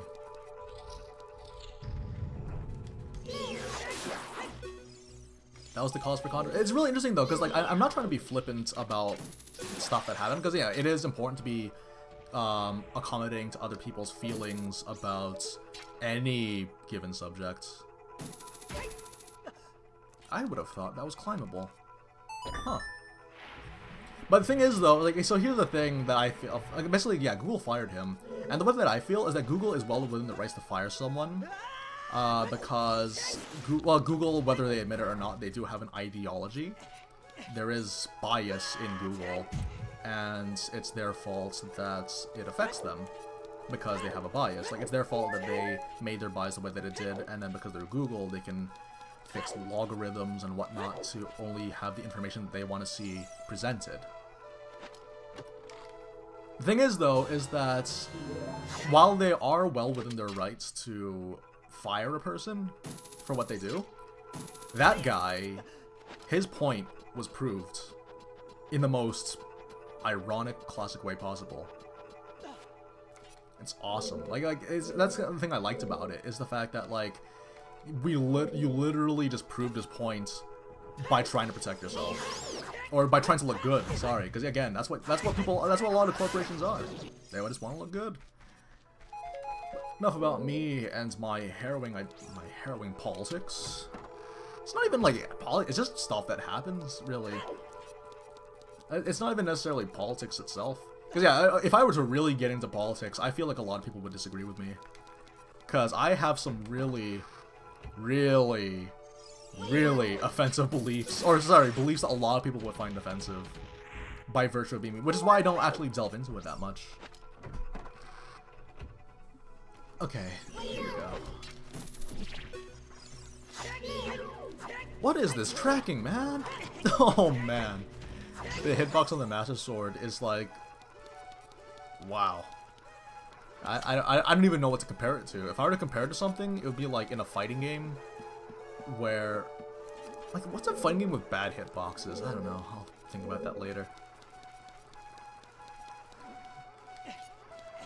Oh, so there was this fun parody account of, you guys were probably familiar with Did You Know Gaming, but yeah, Did You Know Gaming also has a Twitter account, but then someone has, theirs is like a parody of Did You Know Gaming, which is Did You Know Gaming, so they take away the N in gaming. And it was really funny, though, because, like, the videos, they have very fake facts about games. Like, one of them, my favorite one was, did you know that in Super Smash Bros. Melee, you could wave dash off the stage and play another game?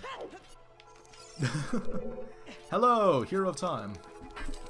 We are playing your game. Okay, we should get the bow now, I think.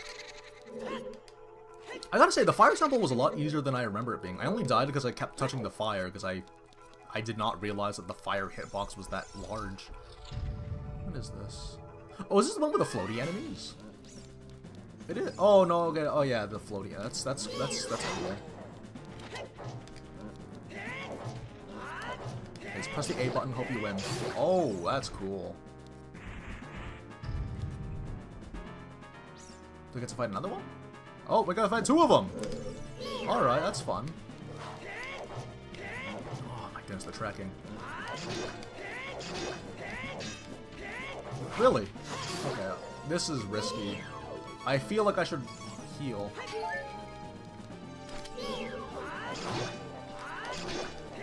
Yeah, that's actually very interesting, how that works. That's really cool. So, I don't know what it is. My hypothesis about using the Megaton Hammer... My hypothesis about the Megaton Hammer is that the hitbox is a lot wider in a more concentrated space. So it's like, so compared to the sword where the hitbox starts off like at the very beginning of the sword, then it ends at the tip. With this one, it's like it's mostly the tip of the weapon, but then because of the way that it works and how slow it is, the AI thinks to themselves. The AI thinks to themselves that the attack isn't going to be here anytime soon, therefore I will attack now.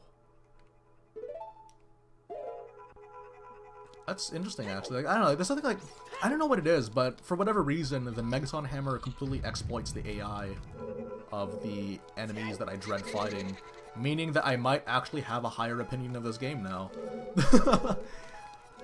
Oh. Okay. I guess I'll get this one first. No, the reason why I complain about the tracking is because, well, look at it. Like, when you press L, look at how much delay you get when you actually target a guy. The tracking is bad. Let's not make any debates about that. It's not controversial whatsoever. It is awful tracking. Okay, here we go.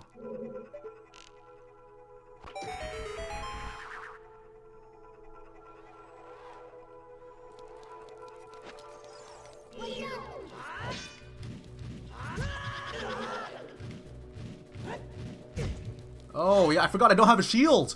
Oh, this is gonna be fun. Oh, no. Oh, no. I don't have a shield. I just remembered that my main strategy is not gonna work. Oh, this is gonna be great. Oh, and also, that's the thing that bothers me about Ocarina of Time as well, the waiting. The waiting. You can't wait. You can't exploit this one with the funny hitboxes. No siree. Come on. Oh yeah, what's this one's name? Beth. Oh, it's Beth. This is the ghost of the girl from Twilight Princess, which happens. Oh no! Oh man, this is such a different game when you don't have a shield and only 3 hearts. That's what I like about this.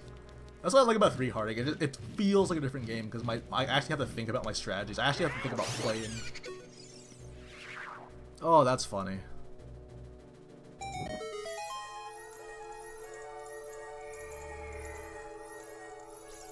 Okay. Oh man, that was weird.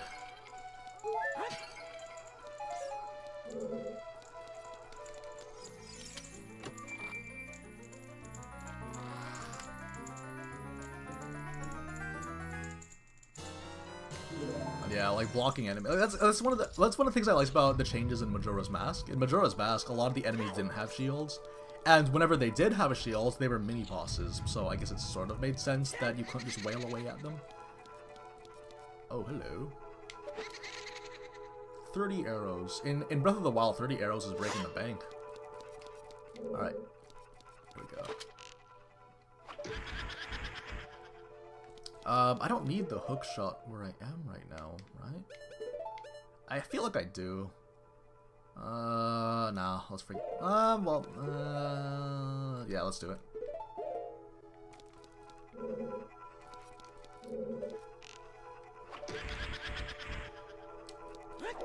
Yeah, this is Joelle.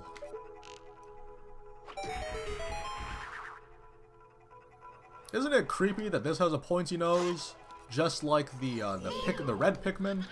Nope. Alright. Isn't it just a funny game theory? Really? Wow, Deku Nuts don't work on these guys. I would have thought. Oh well, that's okay. Not everything was meant to go according to plan.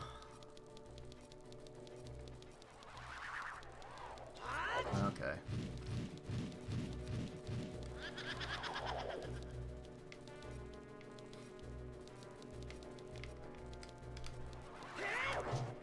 Oh no.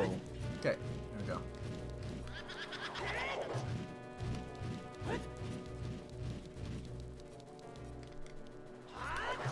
I'm so good at the game right now. It's just unreal how good my aim is. There we go. Oh, when they're invisible? Oh, okay, that's cool. Oh, because it's light! That makes sense. That makes sense, because it's light. And makes them materialize. Fascinating. I'm finding out so many things about this game. That's the difference between streaming, I guess. With streaming, like, for me, like, I would do, like, a Let's Play of this game. It's very old, actually. It's like one of the first videos...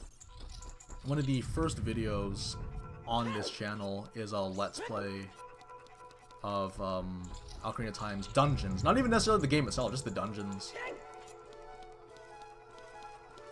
But, yeah, that's the thing about me, though, is the fact that, with a stream, people... Well, at least if it's a stream that, of a game that people actually know. Man. Watch for the shadows of monsters that hang from the ceiling. Yeah, sure. Whatever you say, whoever you are. I feel like I've done a horrible thing.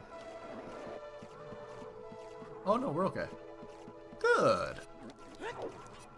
And there's a key that I need to get. Alright, someone salvage me from this nothing that I've become. Oh, wait a minute. Of course. It's so simple. We have to go back.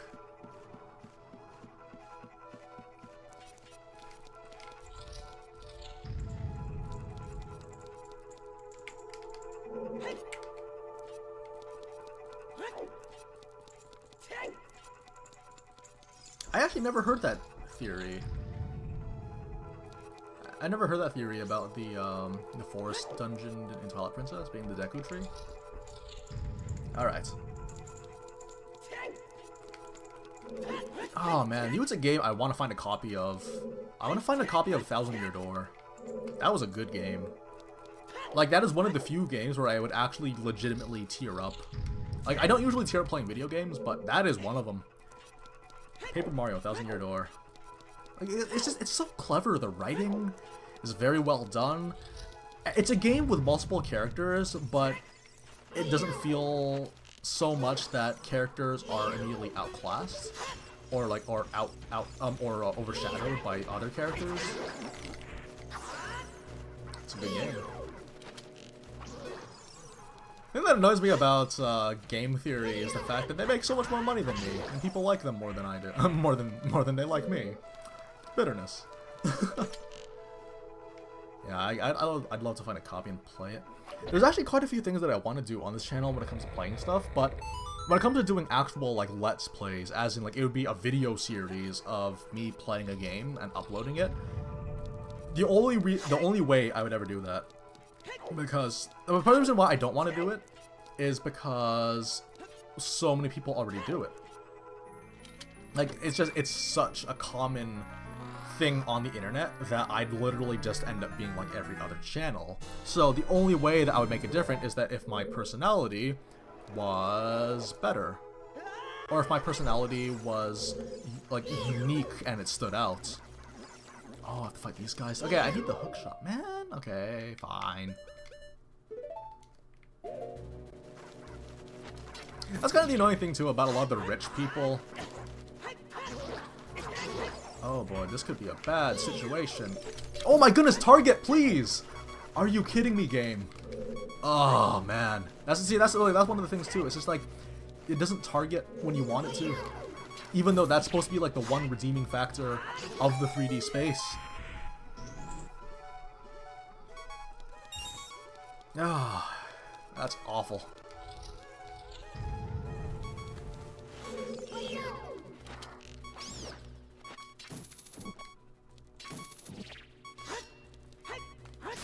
Okay, I should probably L target less. I think L targeting is what's giving me issues right now.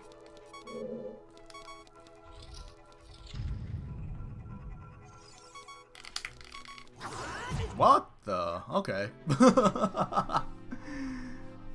I would like to do a Wind Waker 3 Heart Challenge. Actually, the thing is, one of the video series that I want to work on is, yeah, like the bosses, right? Wind Waker actually might be the first one that I tackle. It actually might be the first video that I do. Like, I talk about the bosses of Wind Waker. Because the thing about Wind Waker, the bosses are actually quite well done. The bosses of Wind Waker are really well done. Okay, I was wondering, okay, remember when we were playing Majora's Mask, and then I was confused because I couldn't kill the Skulltulas? It's because of this? Oh, okay. Because of this game.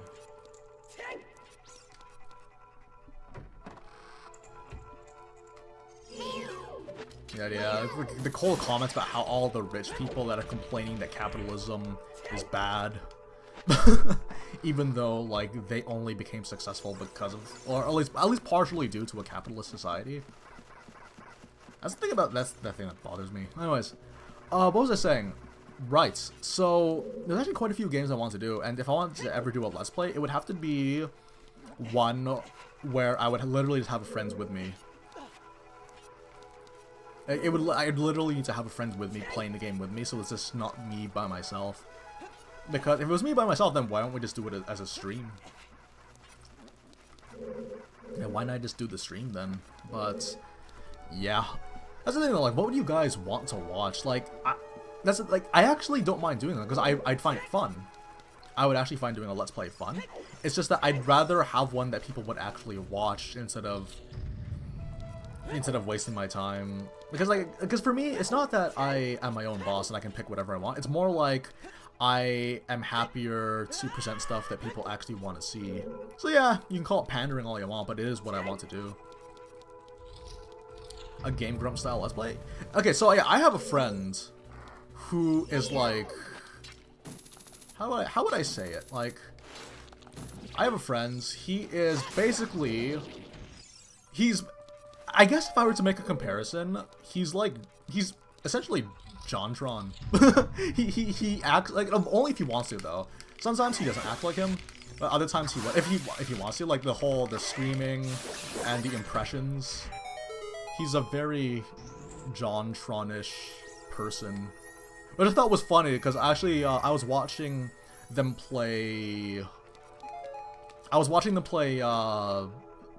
Mario Party 2, and it was that part, but because the thing is about this my friend is that he laughs a lot. He laughs a lot at stuff that I tell him. He does not have a parrot though, no.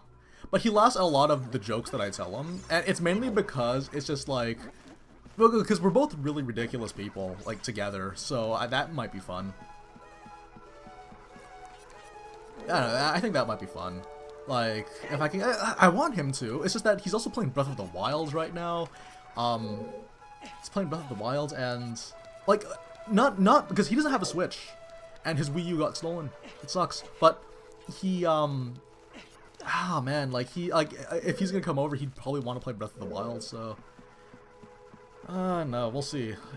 Yeah, we're crazy people together. Usually, like, we actually did a Let's Play a long time ago together. Back when I had a different YouTube channel. And my recording was really bad. Like, my recording quality was so bad. Like, it was, oh man, like, how old was I? I think I was like 17 years old when I did it. Yeah, I think I was 17 years old when he and I did our first Let's Play. He's like younger than me by 2 years, I believe, so yeah, he was 15 at the time.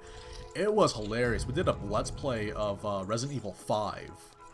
That was fun. And I want to do it again. It's just that, yeah, people are busy. People have been getting married. It's just like, oh man, it's the problem with being an adult. You get to do the fun stuff, but the fun stuff takes so much time. No, but no, it is something I've been wanting to do though. Like, I want to have a thing, because like, I want to do like part of the reason why too, I want to find like a co-op game that I could play. But the problem with co-op games is that they're very few and far between, especially now that the internet is becoming more and more dominating. Like, the internet's becoming very dominating right now, and online play is the way to go, but he doesn't have access to that kind of stuff. And my friends, who do have, you know, access to that kind of stuff, don't play the games that I play. So I'm just like, trying to find that middle ground. Like, my friends are trying to get me into PUBG, CSGO, Rocket League, and just like, it's not that I don't want to, it's just that I don't have a gaming PC, you guys. I mean, come on. That's what happens when you're a console gamer in a group of PC gaming friends. What on earth is this water?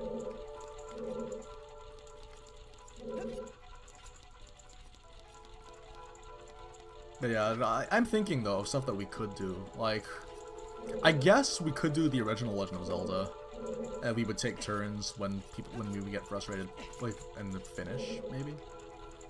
Like, or yeah, like we get frustrated, so we decide that, you know what, your turn, and then we would have a guide open so that we would actually know what to do. I don't know. Well, we'll see. That's an idea though. Original Legend of Zelda.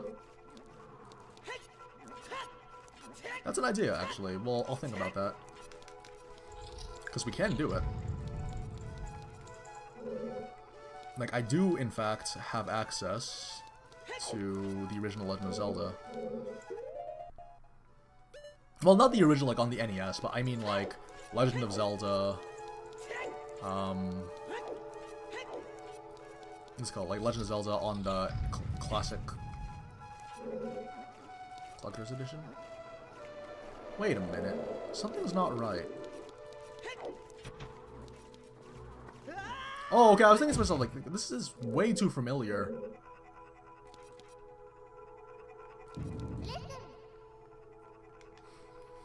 Yeah, so there's quite a few things that we could do. It's because, like, I also want to make sure that's, like, it's kind of Nintendo focused, because I do realize that a lot of people, they follow me for Breath of the Wild stuff. And it would be unfair to take that away from, take away Zelda from them when that should be like a core focus of the game, or a core focus of the channel. It's gonna fall down on me. Oh, wow! I almost died for some arrows.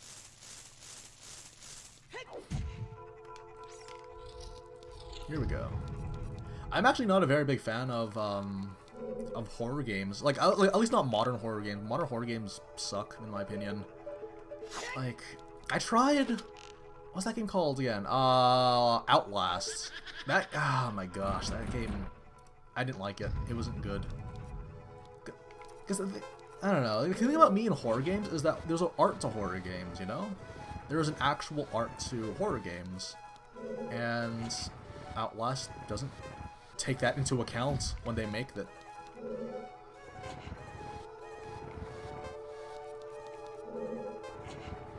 Oh, I went the wrong way, didn't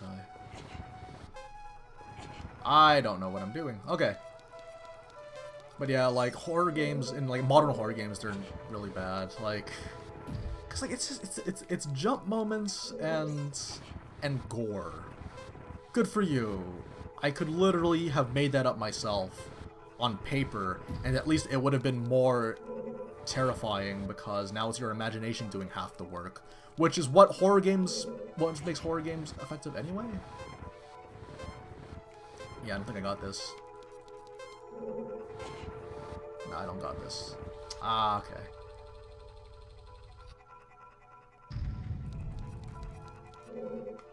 Oh yeah, because there's a weird odd one out, isn't there? Oh boy. Okay.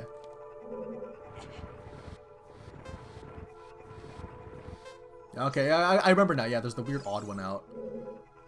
I am not going to make this one, because this one's all the way over here. Oh boy. What am I doing with my life? No, wait, no, I can make it, I can make it. My favorite horror game. That's a very good question. There's a lot of them. Silent Hill 2, Resident Evil 2, Dead Space 2. You're seeing a pattern here that they're all 2 games. Oh, come on. Resident Evil 1 and the remake, very good horror games. Eternal Darkness, Sandy's Requiem. Let's see. Dead Space Extraction was actually surprisingly good. I was not expecting much from that.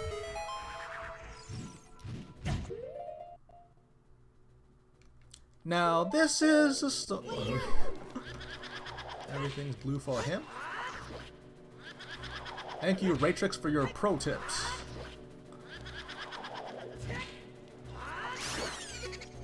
I'm blue.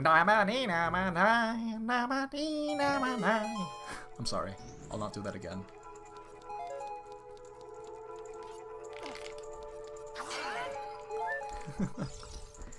I have a girlfriend, and she is so blue. Okay, that's an. That song, like, I get so hyped when that song starts, and then when the song's first chorus happens. But then I get so sick of it.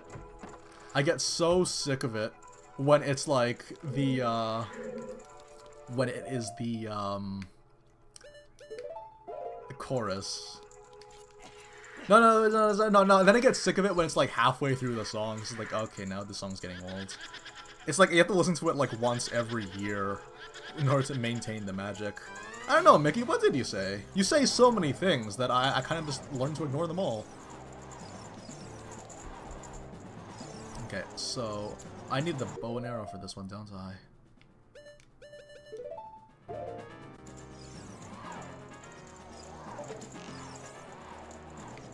Oh, how could you do that? Oh, dabba dee dabba die!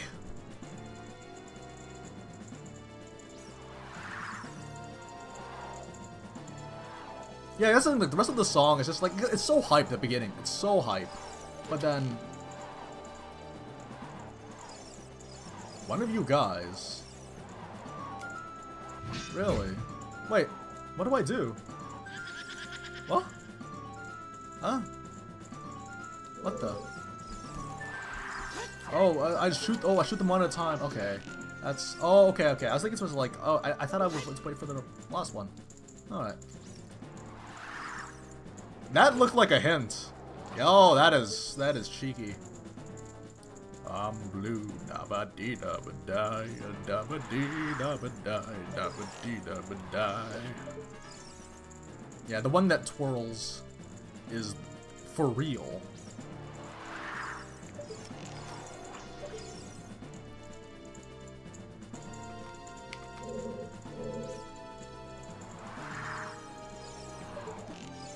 Okay, that was a fun game. The one that is real is the real article. I'm blue, dabba dee da. Now I know that it pisses people off. I like it now. Okay, seriously though, for realsies, let us figure out where to go. I like to think that we push it in this. You know what, let's see where the music takes us. How about that? Let's see where the game takes us.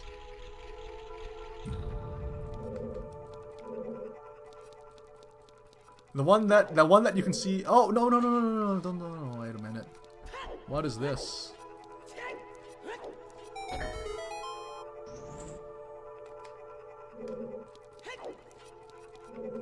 Okay. Because I ain't got nobody to listen to. Man. Actually, do you know what? Thank you for reminding me, Game Hazer, because I have not heard that song for a couple of months now, and I'm getting some blue deficiency, if you know what I mean.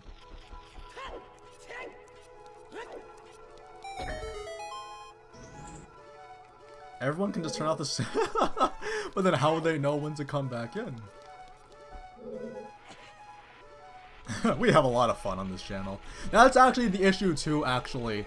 To do a Let's Play with my friend is a bit of a risky move because he is a singer.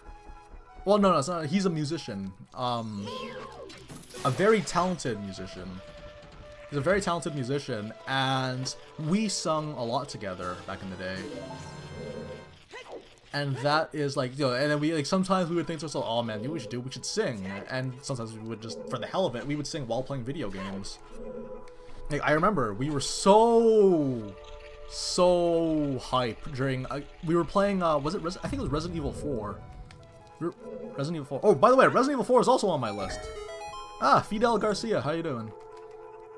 Resident Evil 4 is also on my list of horror games that I like, by the way.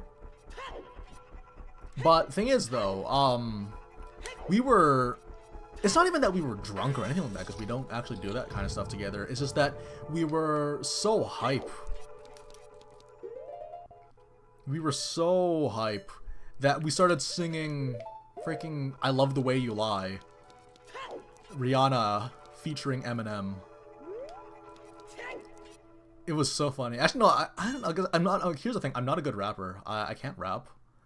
But I do like reading rap lyrics because it helps me warm up my vocals. and my enunciation, because rap is actually really good for that. But I remember though, we were like joking around about that a lot, and we would pretend to be Rihanna. It was hilarious. So Phantom Ganon is one of the few good bosses. Oh, like a few bosses where I'm like, oh yes, let's fight against this boss, because this boss is awesome. It's too bad that this boss, when it was meant to be fought, is fought right after Baronade, which I've already described to being one of the other like good bosses of Ocarina of Time. That's the thing, like, man, like Phantom Ganon and Baronade, very, very good bosses. They're both very, very good bosses, and it's a shame that there's because I complain a lot about the tracking, right? This is one of the few bosses where the tracking doesn't hurt so bad.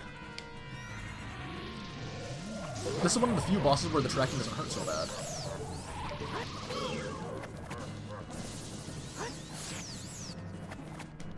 Oh, really? I thought that would have worked because of the end.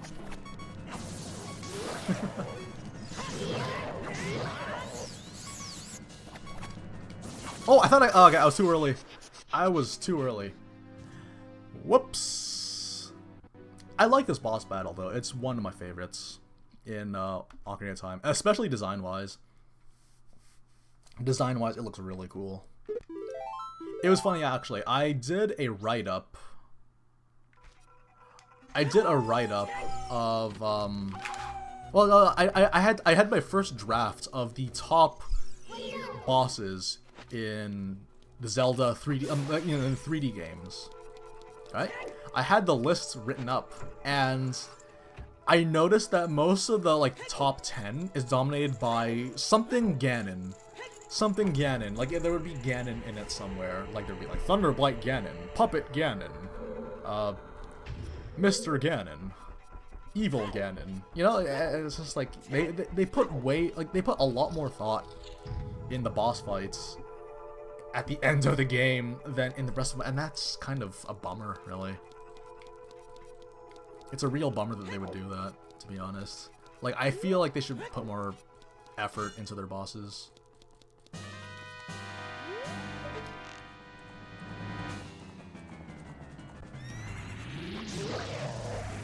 Okay, so we have to wait for ourselves. Wop, wop, wop, wop, wop, wop. Wow, that's spinning. Wop, wop, wop, wop, wop, wop. Sorry, whenever I see someone go into a painting, I have to think about Super Mario 64. Oh boy. Okay, let's try it again. Oh, too late. Okay.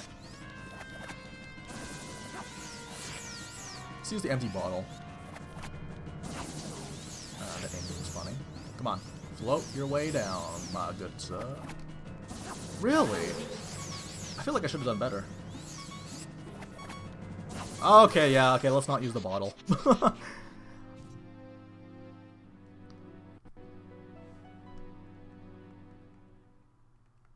I had a lot of trouble with this boss fight as a kid as well.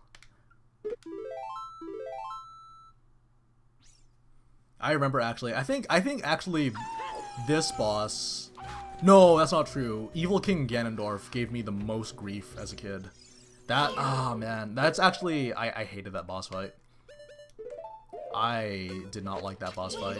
Because like, the one thing that they had to assist you in actually playing the game comfortably, Z targeting, was taken away from you in that fight. And I'm just like, oh. Why?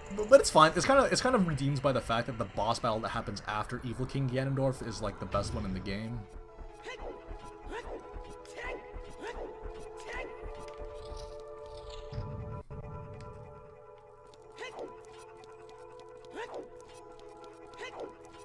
We're going one more time.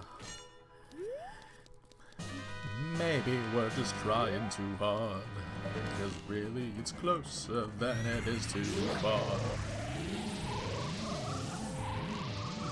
Alright, But yeah, like I like how this boss battle works. Also, the concept of him jumping through the paintings is really cool. Like, you know, like, design-wise, it's pleasing.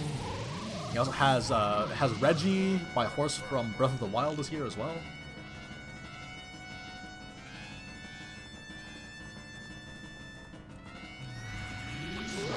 Okay, use the sword.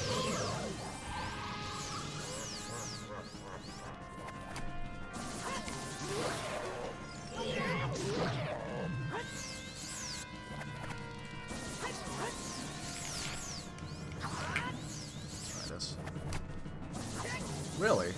Huh, okay. Really?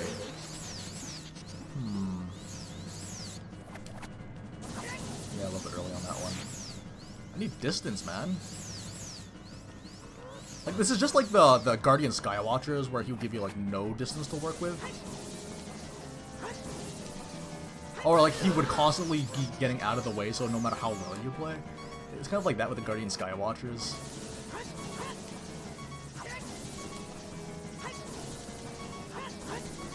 Really? Okay. I would have thought... Oh, well. This is actually the most I've ever died in this entire playthrough, in consecutive order. If you hear a galloping coming from the paintings... Really? Let's try that. Okay, because there was something in the back of my mind that was telling me that this one's real. It might be the galloping. Oh, I'll try that. I never really thought about that. But apparently, if you hear galloping coming from a painting, then it's real.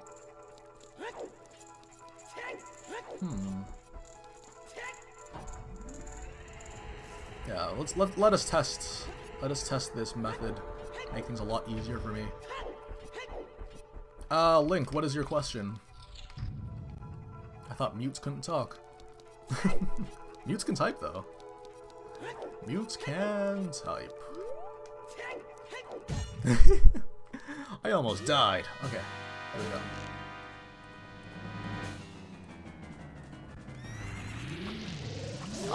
Okay, I get it. Okay, I heard the galloping that time.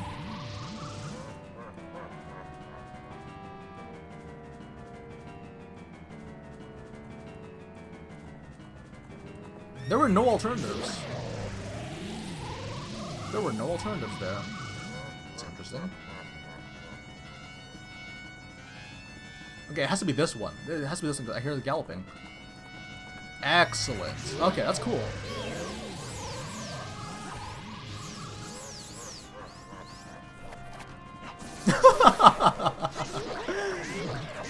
Okay. Aww.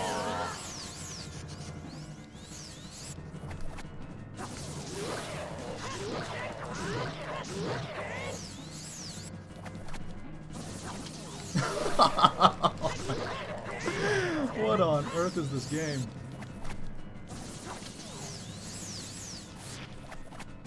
Oh, too early. That's okay. That's okay. Oh, got me from behind. Oh, man. Favorite color? Good question. It always varies. Usually it's violet, like deep violet. Deep violet because it goes well with other pleasing colors. Like, it goes well with black, it goes well with gold. Hey, Renaissance Walk, how you going? How you doing? Man, I do not remember dying this much against Phantom Ganon.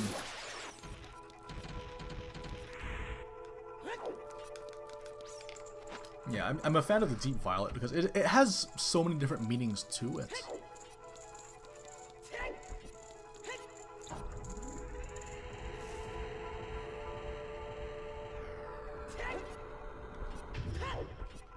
Like, there's a lot of different, like, what do they call them?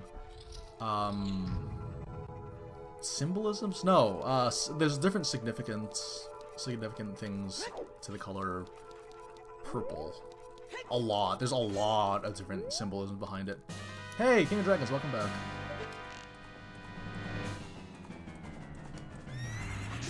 Oh, that's actually a nice touch, though. Yeah, the one that has the galloping. Huh.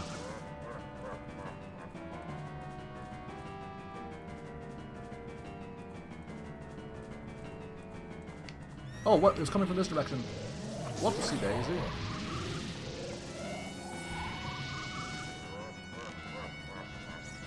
Okay, next up.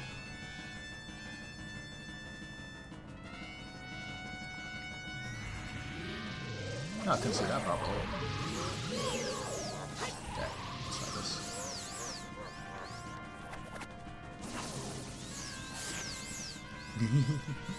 Come on. Oh, he got me. Okay.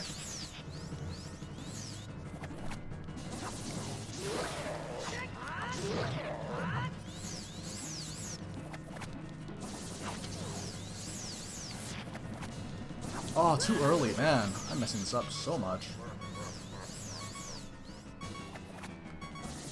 Ah, that's my bad. I've died quite a few times, actually, to this boss. In the time that you have gone.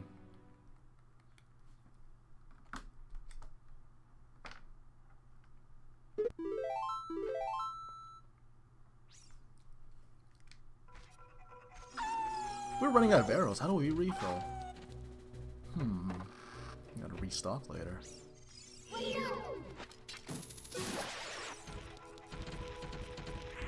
Okay, so these guys don't drop them. Let us try. Okay, maybe these ones have the arrows. Nope. Nope.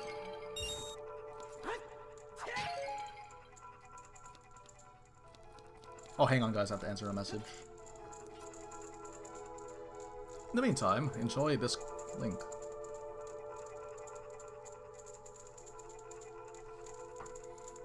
Okay. We will figure that out when it... Oh, no, wait. We got arrows. Cool. I really enjoyed this boss fight, though. When you left out, you were in the fire. Yeah, this must have been very confusing to you, huh, Ben? This must have been very confusing to you. But yeah, the reason why is because it turns out it's possible to go Fire Temple first. I did not know that in my years playing this game. I did not know it's possible to go Fire Temple first.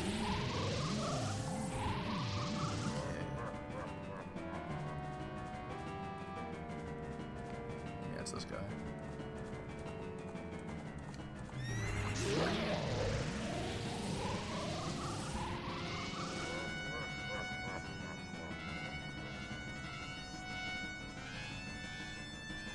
Here you are. Okay.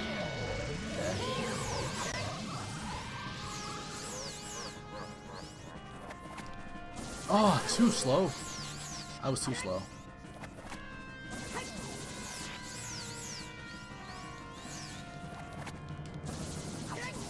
That's not gonna be good.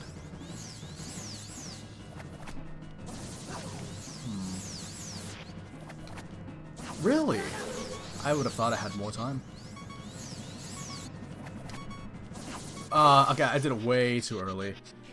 Oh my gosh, it's Merle. Merle actually made it. Against all odds, Merle has made it. Ladies and gentlemen, give her a hand.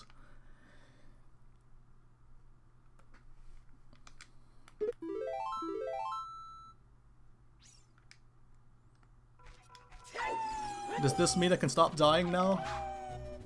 She's like the reverse nerds, essentially. Okay. I'm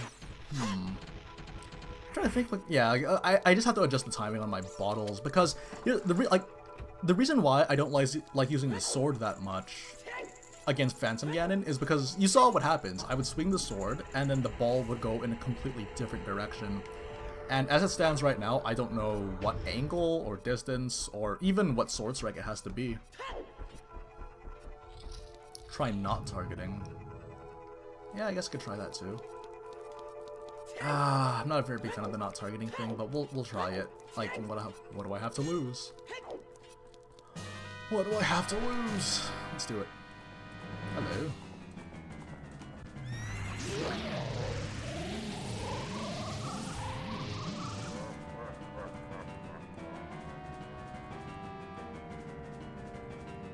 Ah.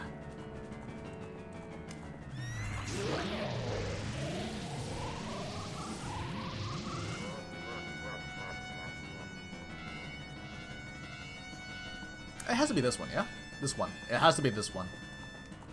Okay, yeah, let's try not targeting then. No, okay, too early. Ah, too late. Man. Ah, okay. That was too nothing. Like, I had no rhythm for that one. I tried not targeting.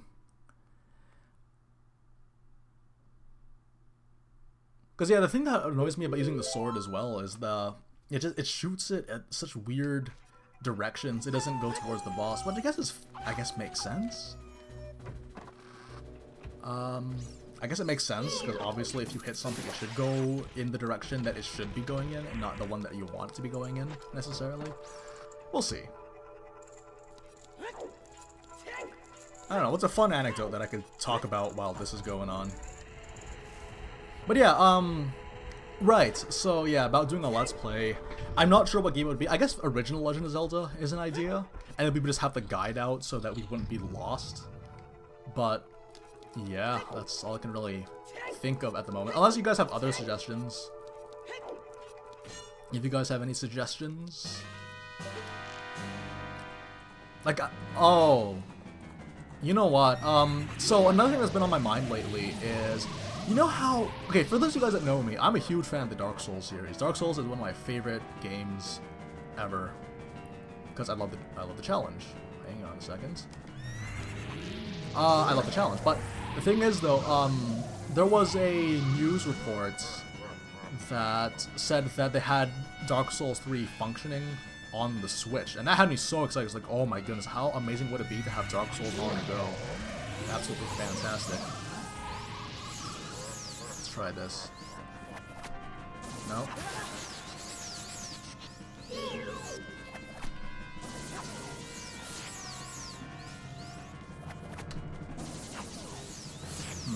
Follow that ball very closely. That ball appeared way closer than it should have been. I'm bad. Very bad.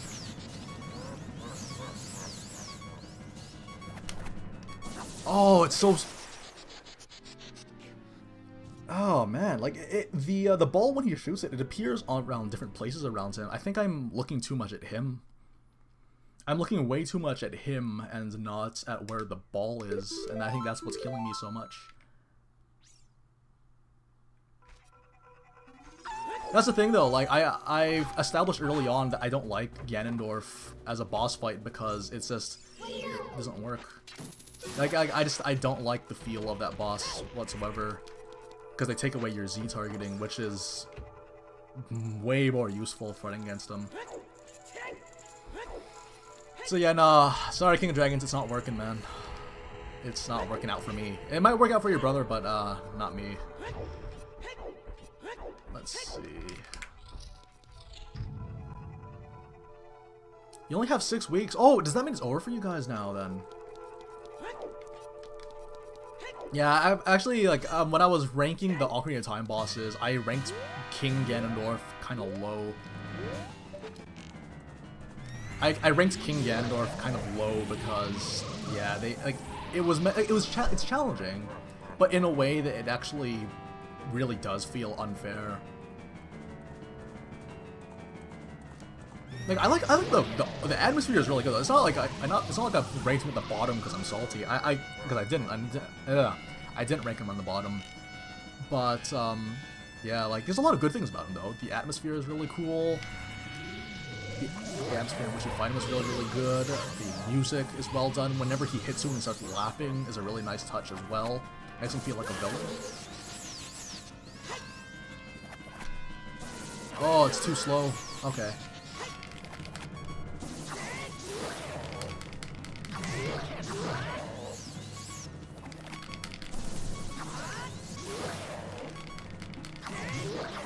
Okay.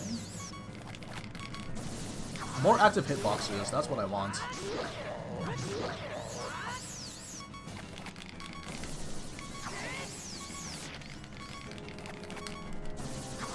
Yeah, this is the same tactic that I used as a kid. Just spin away. I don't know if it'll work, you guys. I Might be on the end of our rope here. Oh, he shot it back. We were close. You know, that's what I'm just gonna do that. I'll do that.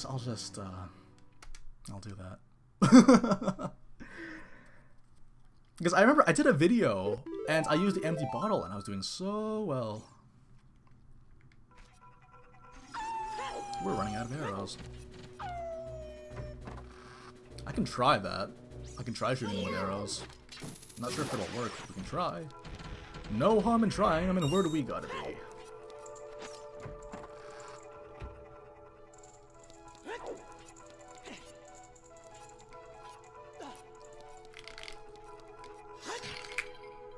Oh no, our days are numbered, my friends.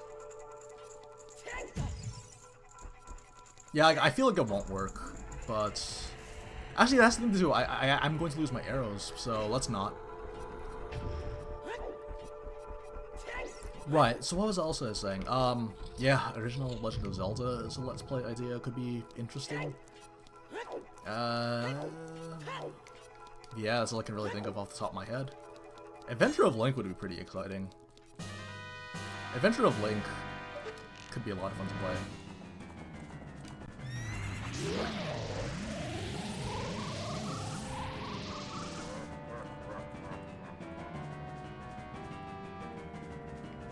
This away.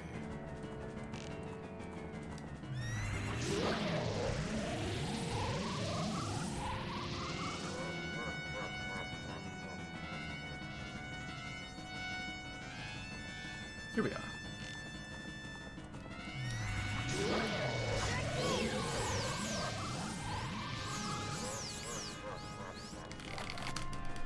Buffer the attacks.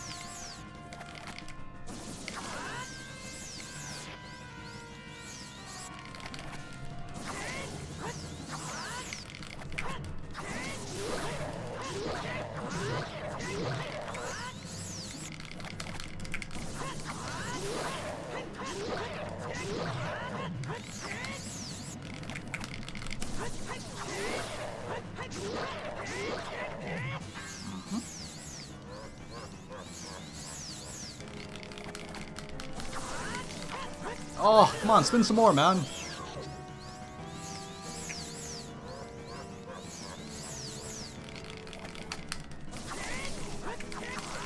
Oh, come on, you could attack faster if you wanted to, you know.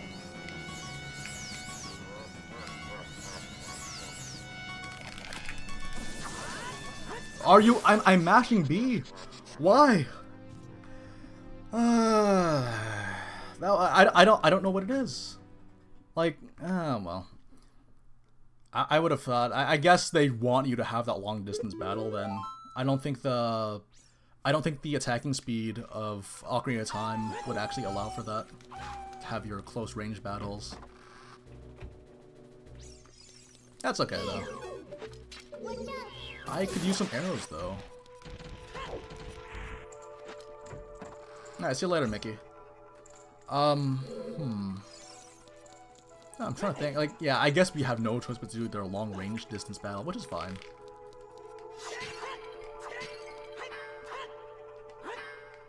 We need arrows. I require arrows. But where are they? It helps. It does help to have, people watching. Usually when people are watching, that's enough reason for me to keep playing, even if I'm dying so many times. Also, I'm used to dying a lot. I die a lot in my games, so yeah, it's no biggie.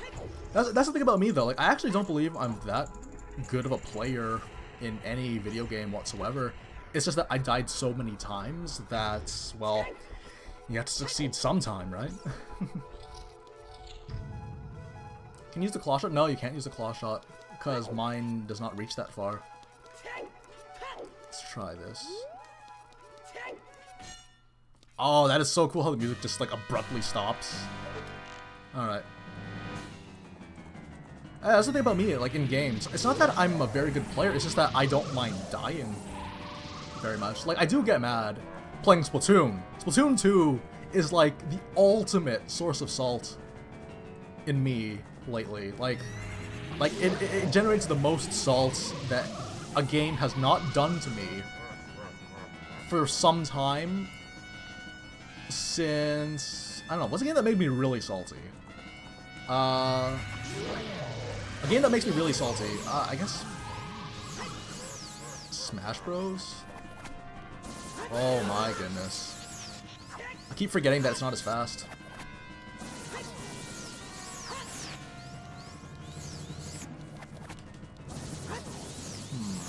Because he keeps floating around too. We're getting a Guardian Skywatcher situation here where like you do get the parry.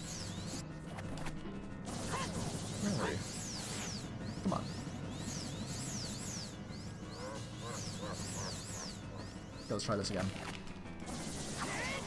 Oh my, it's never fast enough.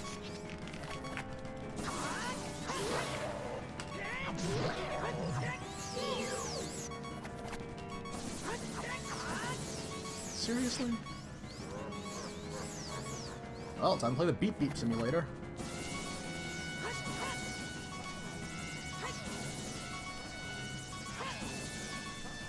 Oh my. Let's try this. It's quite slow. Let's try this again. Twister Blow. 3 hard challenge would be harder on Master Quest on the 3DS version. It's hard now. It's hard now. Although, no, do you know what? Actually, no. Something that killed me a lot was the Temple of Darkness in A Link to the Past. For those of you guys, I salute you guys for being with me for that long on the stream. I died so many times. Because if I didn't die reaching the Helmasaur King, then it's the Helmasaur King that gets me. It's, oh man, it was brutal. I was actually so thankful that people were still around to watch it, because oh, I was at my wit's end, losing my mind. Actually, yeah, when it comes to difficulty in video games, again, people, they see difficulty or they adapt to difficulty differently. And obviously there would be things that would be harder for some techniques to adapt to, which would mean that some people would naturally find some things easier.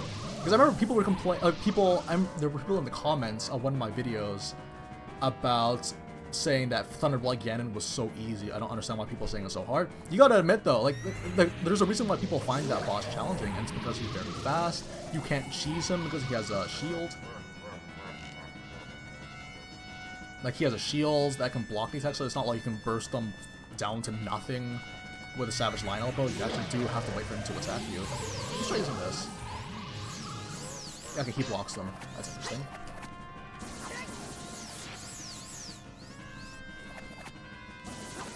That didn't work.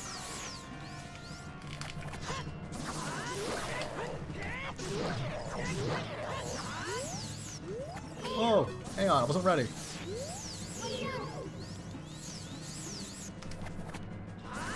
Huh, that worked. I guess we'll fight him on our soil then? Okay, come on. Actually, let's try this, We have to time it right? Oh, never mind. Oh! What on earth? He shot out too! Okay, that's funny. Okay,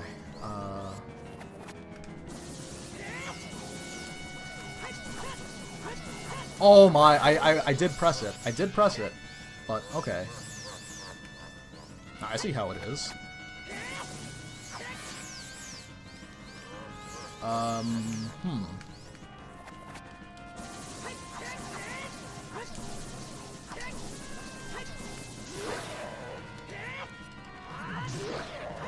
get the 3 hits. Oh, hello. Oh, okay, that was weird. He stayed stuck for a while.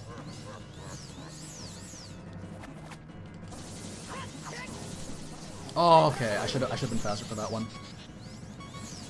Come on, come on, come on. What? It missed?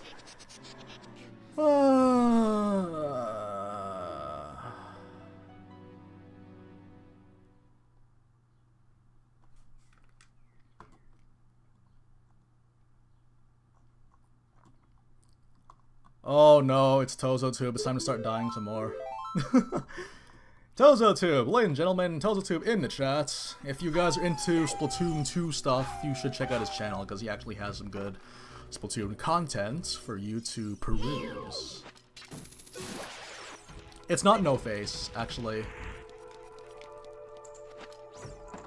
It's not no face, on my pictures. That's the thing though, like, I actually drew this guy first, but I never really thought to myself, hey, it's like no face. It was just like subconsciously.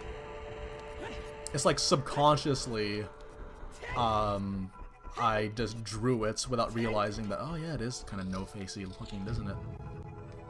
But no, I did not draw it thinking it would be no-face, cause, yeah, that's not my invention. Actually, this character that you guys see on the avatar it's literally just something I drew in Photoshop because I was bored. Oh, that's not true, actually. I'm lying. I wasn't just bored. I had reasons, but I will divulge them to people later. I just realized that, yeah, actually, no. There was a time in my life where I drew that. Okay.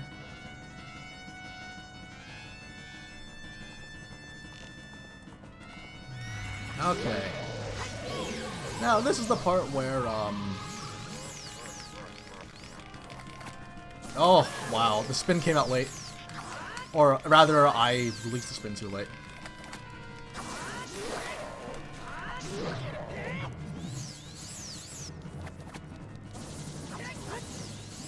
Let's try this again. Oh, come on. It's never... That's the thing, like, whenever I do it fast, it's too early. But then whenever I do it too late...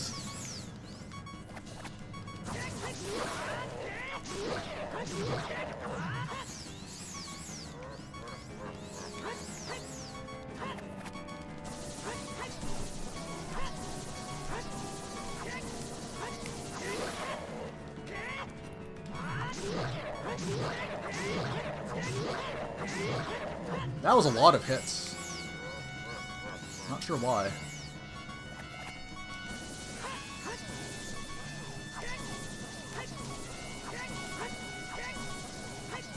Oh, he had so many of those. Man, so many.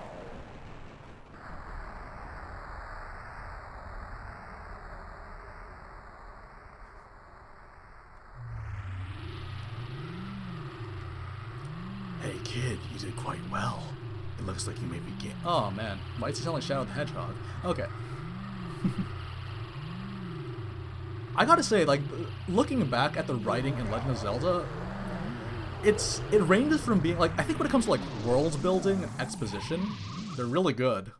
But when it comes to actual dialogue between characters, it's bad. But I feel like that's because Noah sucks!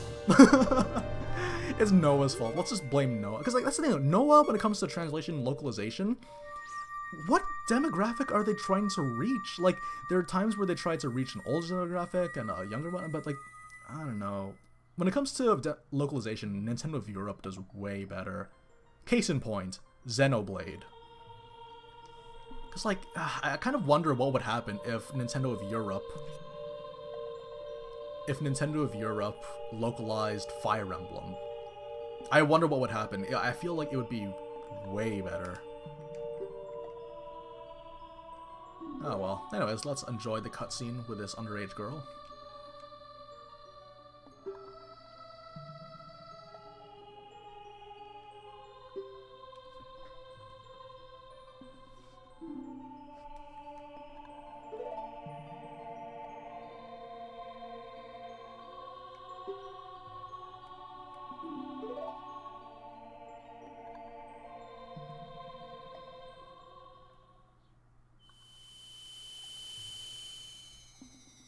I wonder, like, when did my attempts at Phantom Ganon begin? I wonder how much time I spent. I wonder how much time we actually spent fighting against Phantom Ganon. Because my last fight against Phantom Ganon wasn't that bad. Like, what? I had 1 heart, sure, but oh well. It's fun though. That's the thing about me though in playing my games. That's what, like, I don't get very salty playing Dark Souls because they present challenge properly in that you die. In that, like, you die, but things it's not a punishment so much as it is you progressing through the game.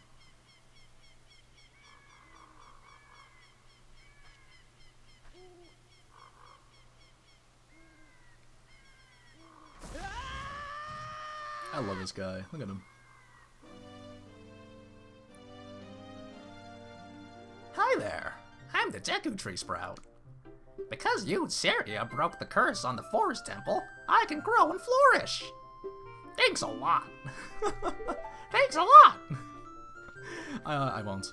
But anyways, this is cool though, because in the manga, I believe it started off with this, actually. It started off with Link's mom dying, and then she gave her baby to the Deku Tree. Like, oh man. So, oh right, so I was mentioning the Ocarina of Time manga, and I completely lost track. But, in the manga, there was the, dragon. And the dragon had a backstory. Like, they decided to make it so heart-wrenching, and make it so that Volvagia was just a little dragon that was sold, but then he was corrupted by Ganon's power and became more powerful, and then they had to slice him in half. It was awful. It was awful because they fought against the dragon that was going to destroy all the Gorons. But then, yeah, that he ended up slicing it in half. It was just like, oh, that's so awesome. But it's so sad. Yeah, and then in the manga they also made it so that Dark Link was the evil that was sealed in the well. It's good though. I have to start sitting down and casting. I have to start casting for the Oracle of Seasons dub that we're planning on doing. Basically, just so guys get the general gist of it, I'm going to be dubbing and editing the panels of the Oracle of Seasons manga. So what that's going to mean is basically what that entails is everyone that has to be involved, or that can be involved, needs to have the Audacity app on their computer and then send me files, and then I would have to talk to them on the Discord to do a voice direction for them. And then, like, they record on Audacity while talking to me on the Discord, and then, yeah. That's basically what would happen. I can't wait though, like, it's a huge cast. I was surprised. I was actually very surprised at how much voices there will be. So if you guys want to be an extra on that, and you guys are on the Discord, if you guys are on the Discord and you guys want to voice, like, a random person on the streets, like, you know, you could. And it'll be awesome, because the thing is, like, there's so many characters in the Oracle Seasons manga alone. Like, there is there's the troop that travels around, there is the people in, Castletown. It's crazy. Like, there's so many different characters to go for. There's a lot of different characters to choose from, which is awesome. Oh yeah, let's see. I have to go back.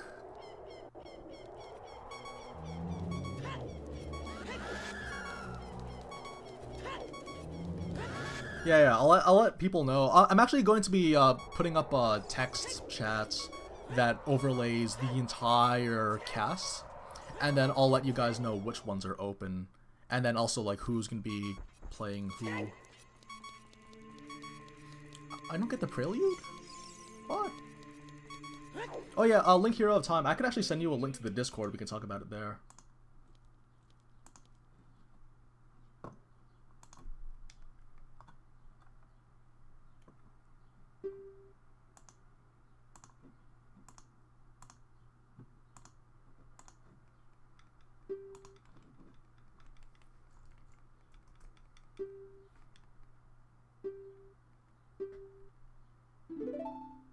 But yeah, like, it is something that I am planning on doing, though.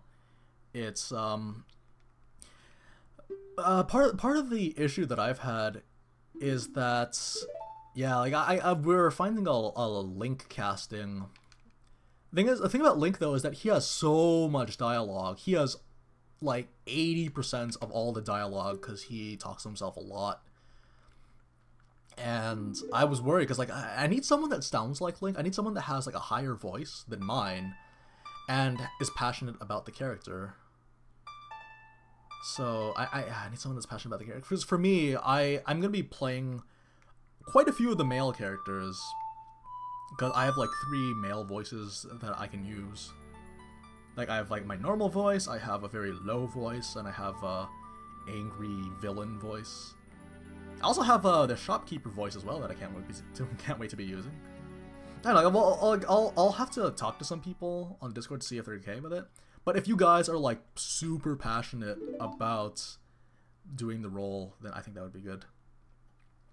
Do the little Deku Tree voice? Nah, man, because you have to hear there's so much talking and there's so much different emotions that he has. It's crazy, like so many. All right then.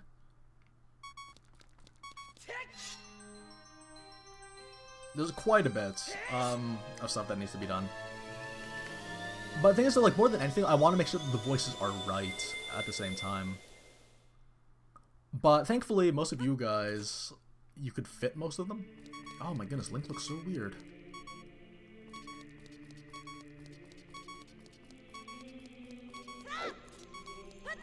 Because, yeah, like, there's quite a few. Actually, one of my initial worries was that there weren't enough girls. But, surprisingly, well, thankfully, actually, my sister, she's quite good at voice acting. She's better than I am, actually. A lot better than I am. But the thing about that is, like, she'd be helping out because there's a lot of girl roles, a lot of female roles, and I need man, we don't have enough girls, man. This channel's a bloody sausage fest. Okay, we're going to the well. Well.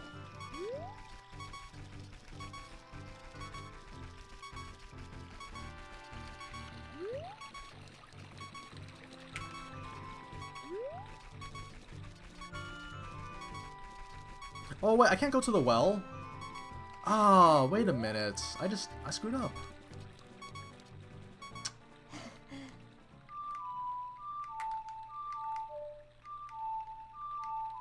How do you think Hyrule Castletown works as an adult, ranks as a horror setting? Actually, better than most modern ones, if I'm to be completely honest. No, but the reason why I say that is because it's about the atmosphere, right? You get the atmosphere. This is a desecrated, desolate land. You get that idea. You get that idea, and horror games don't even do that anymore, which is upsetting. Man, I forgot. I can't get the well until I get the song.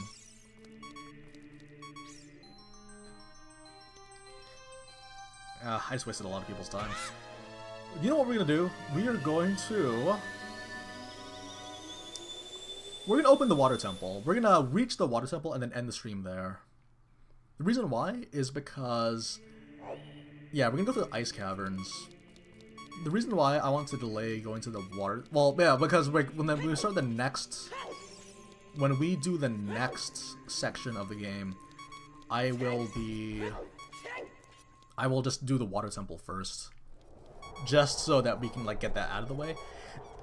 Mainly just because I also want to make sure that the guide is up as well, so I don't forget my keys.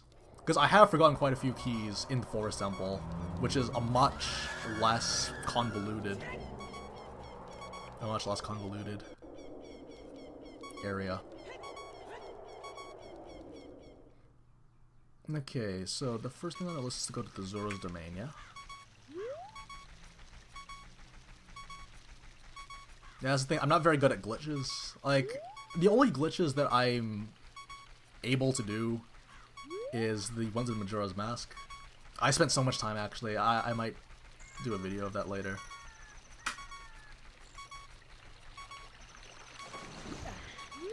My favorite glitch was the Fierce Deity Mask glitch.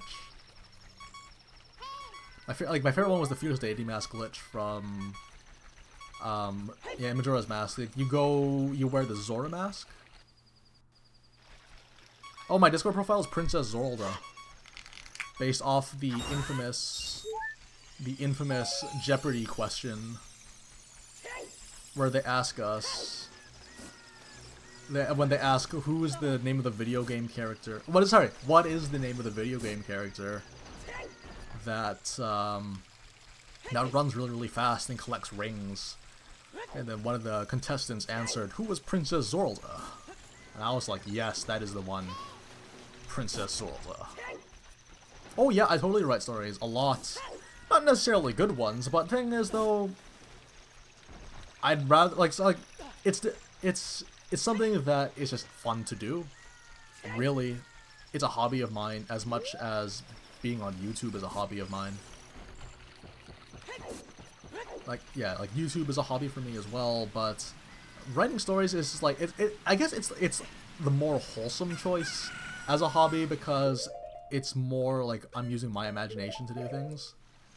Like, you still do that in YouTube, yeah, but it's nice to take breaks, and that's what writing stories are.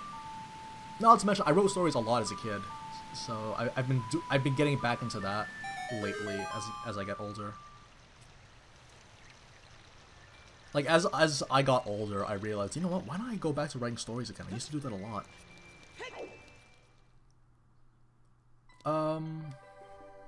Let's see, hang on.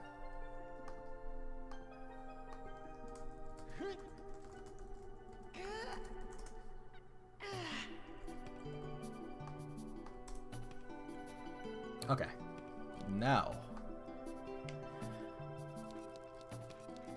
That's the thing, like, what I looked, like, I've noticed this as I got older, is that we kind of forget the things that we enjoyed doing as kids, and I'm just thinking, man, we should, like, where did that all go, man? Like, I get that we all have to get jobs and whatnot, but man, like, you guys, if you guys were passionate about drawing or writing stories, you owe it to yourself to try it at least once, again. You gotta try it at least one more time.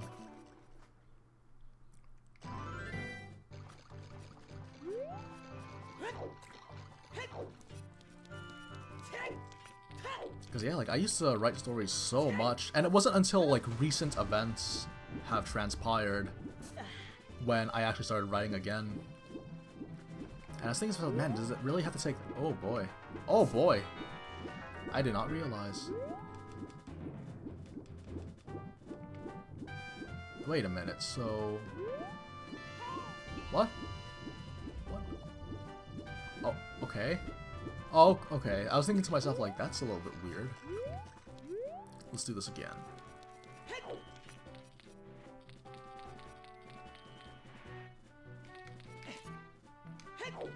The thing about the Sonic series is that the game developers, I don't know what demographic they try to reach, like...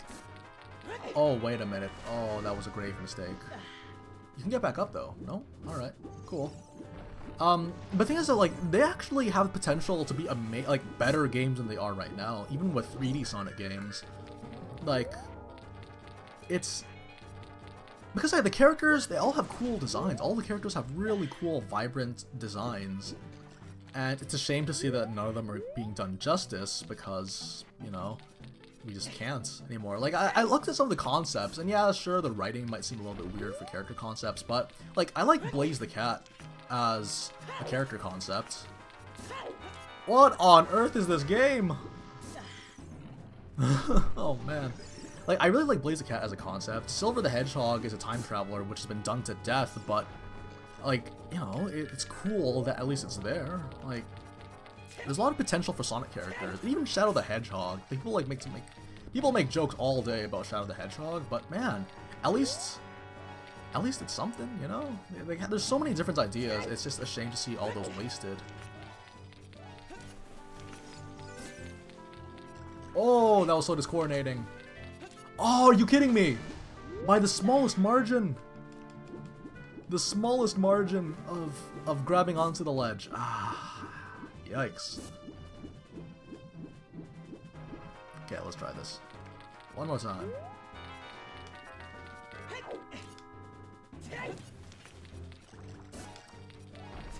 Oh, the faster we're falling, we're stopping and stalling, we're running in circles again.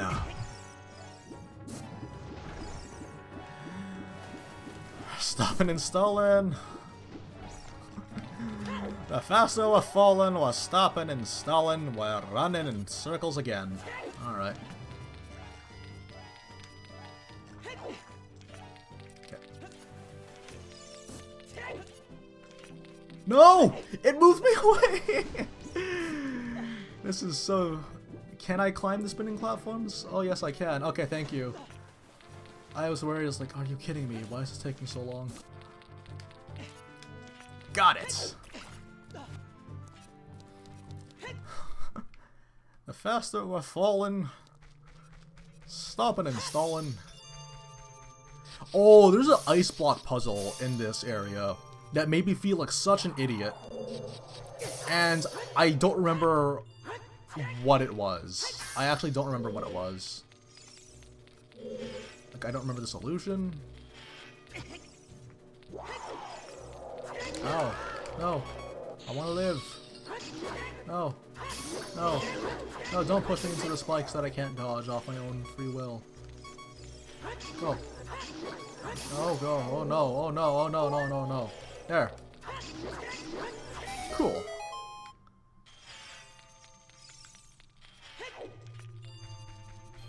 But yeah, there's this puzzle. There's a block puzzle in this area. And I was pulling out my hair trying to figure out how it was, but it turned out to be like the most obvious thing. That's kind of the recurring thing when it comes to block puzzles. Or ice block puzzles in Zelda.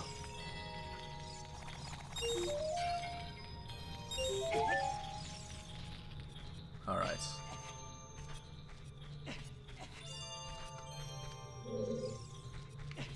Oh no. Who's next? Ooh, arrows, thank you. Really? Oh, over there. Okay.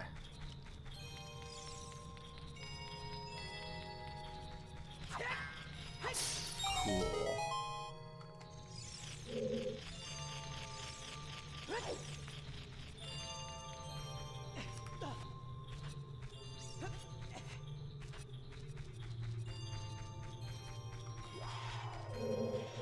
I loved how the Freezars looked in Twilight Princess. They look so imposing.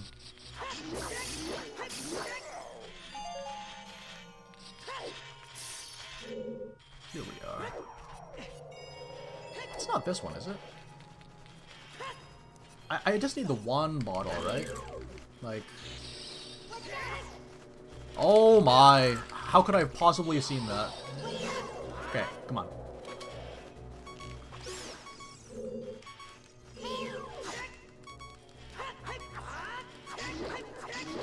Oh, salvation.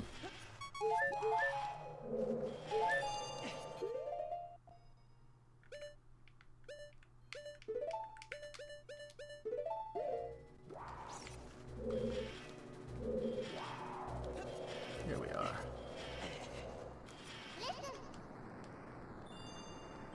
It doesn't seem natural.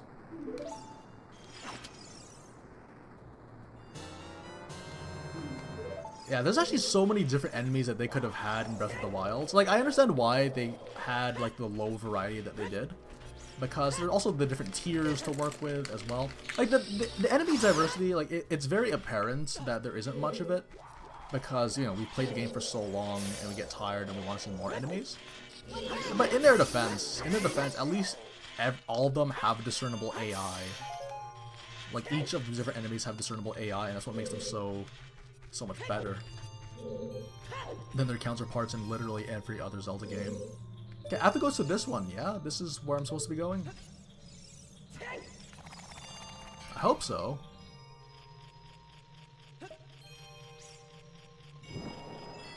Oh yeah. Helmrock King is actually in my top 10 of Zelda bosses for a variety of reasons. Like, the actual fight itself is a lot of fun. The build-up was a long time coming.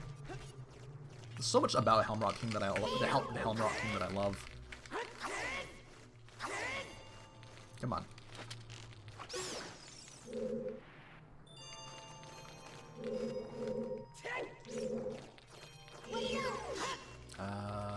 Okay.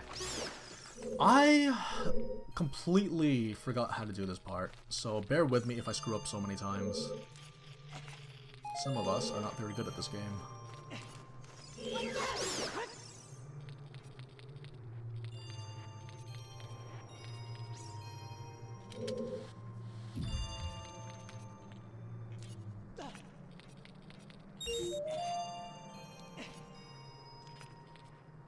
I'll see you later, Link, Hero of Time. Now, we need to... I can't remember how this puzzle worked. Let's find out. I feel like it's super easy, but... I don't know. I'm a very impractical person.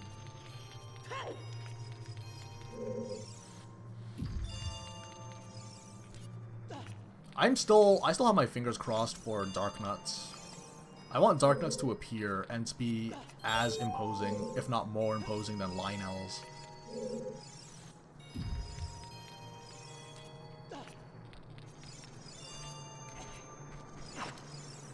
Honestly, I was surprised there were no Wolfos. I was surprised there were no Wolfos in Breath of the Wild, because there are wolves. What I was thinking is that there would be like a one Wolfos, and it would call wolves, and then it would buff the wolves, because we already know how deadly wolves are, but imagine making them stronger, and having the Wolfos as an alpha male. It'd be so cool.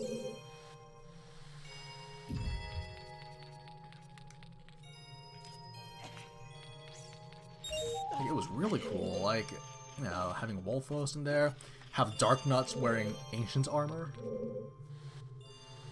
Like, having Ancient's armor sort of deal going on, that would be really awesome with the Dark Nuts.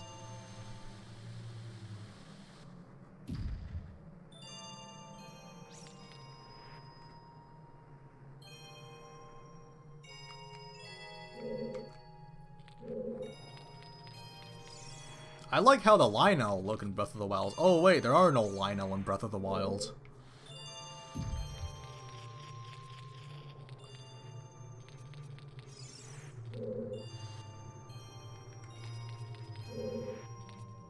That's true, actually. Jonan has a point. Like, not having Mango in Breath of the Wild, a game where you could supposedly do everything. A game where you could supposedly do everything, it just doesn't exist. It just doesn't exist. Like, come on. What's the holdup? Wait a minute. Did I do that right? I didn't.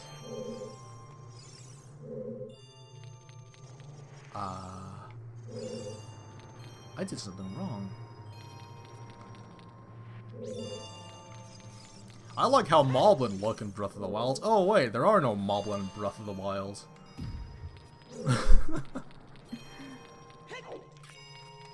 That's a massive oversight. There are no Mango. Are you kidding me?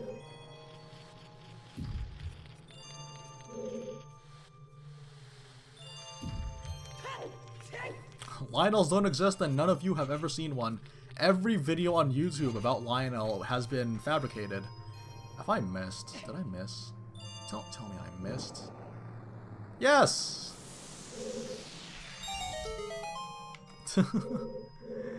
Every video you've ever seen on YouTube about Lionel. Even no, check it out. Check out my video about Lionel. 110% fabricated. 110% fabricated. I know, yeah, it's a joke. It's mainly because, yeah, people, like, I know a lot of people, they would complain about the lack of enemies in Breath of the Wild, but the thing is, though, I'd say it was justified, simply because there are so many, there's already so many, like, enemies that are already here, and they're already so fleshed out. Because, yeah, sure, there aren't, like, you know, there might not be, like, a bazillion enemy varieties, but each of them are all unique and have personality. Like, each race has a distinctive personality. I said this wrong, didn't I? Oh, no. But yeah, that's kind of my thing, though. Like, yeah, a lot of people, they would complain about the lack of enemy diversity in Breath of the Wild. And then, you know, yeah, to their credit, it's true. There's a lot of classic enemies that I would have loved to have seen in the game. But, honestly, though, it's not that bad. It's not that bad at all. Yeah, like all the bokoblins, it's hilarious because they point at you when when you steal their weapon, and what is it? They get thrown around by moblins. Like all these really cool little details that you wouldn't even know. Like there's the ones where all the bokoblins are sitting down and watching the alpha bokoblin. Like there's a camp of blue bokoblins, and then the one black bokoblin, and the black bokoblin is dancing, and then all the other bokoblins are like watching them and applauding him for dancing. It was so funny.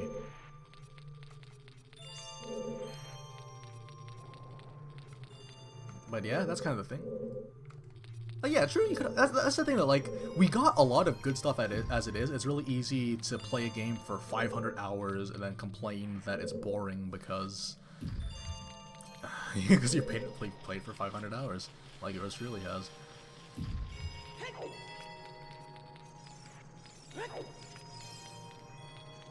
Oh, and when people complain about the dungeons, I'm like, you do realize that they intentionally made it so that there were no dungeons, right? Or did I imagine that?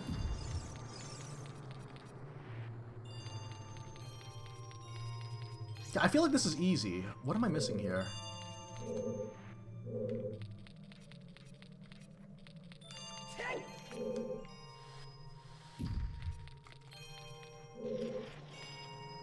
What am I missing here, you guys?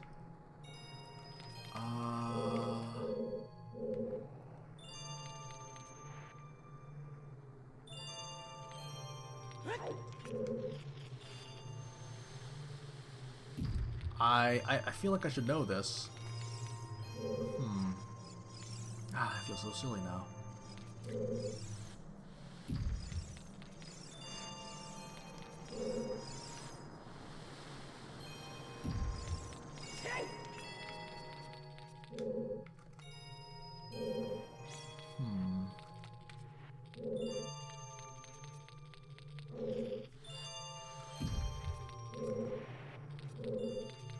Honestly though, like, I'm not saying that people are not justified for complaining about stuff that wasn't in the game. But at the same time though, like, we did get quite a bit of stuff. It's just that we're so used to it now that the game has released. I guess we go here? Do I go here? Is this how this works? I don't know. Well, I feel like we're... Oh, maybe? Might have made big money on this? That's the thing, though. Like, a lot of people, they complain about the lack of enemies, but and I can understand why. Don't get me wrong. I'm not saying that it's invalid to complain, but you have to admit though they've already done a lot to flesh out the ones that we already do have. Oh, here we are. I think we got it. Success. Yeah, like people complain about the lack of dungeons, but they literally said that they wanted to focus away from that. And the dungeons that we got, while short, they were all very well designed. Like, they were all very, very well-designed dungeons, and some of the best dungeons, actually, in terms of content. Like, I remember how... oh man, it was jaw-dropping when, what's it called? Oh no. I remember how... Uh-oh. Wait, where am I? I remember how jaw-dropping it was when we saw that, that you had to tilt a Vomito. Yeah, like that one Vomito. And yeah, well, when it comes to giving a choice, what do you mean a choice? Like, they designed it so that there would be less dungeons because they wanted to focus more on the mini-dungeons, which is the shrines. Because they wanted to break away from the old Zelda formula. Okay, come on. Wow, that was a lot easier than I remember it being.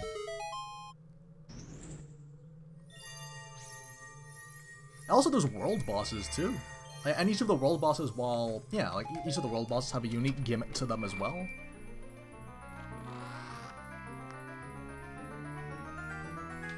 Ah, man.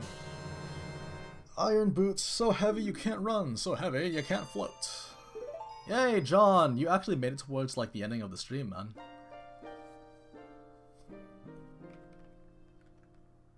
Because, yeah, what they wanted to do, they wanted to take away the focus from the dungeons being the reason why we play the game to actually having the world being the reason why we play the game.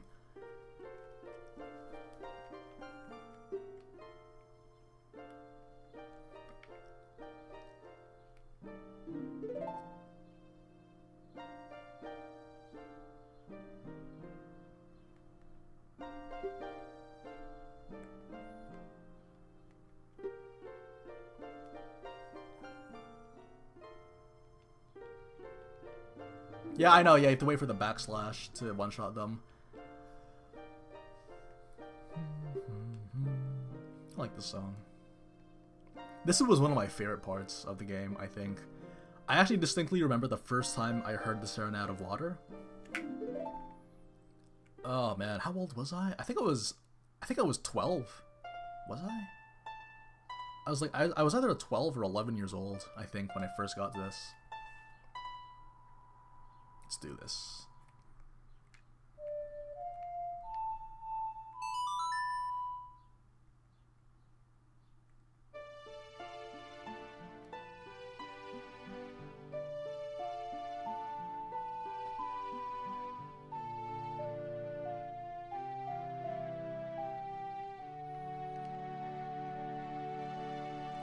Actually, yeah, come to think of it, the first time I ever beat Ocarina of Time was 11 years ago.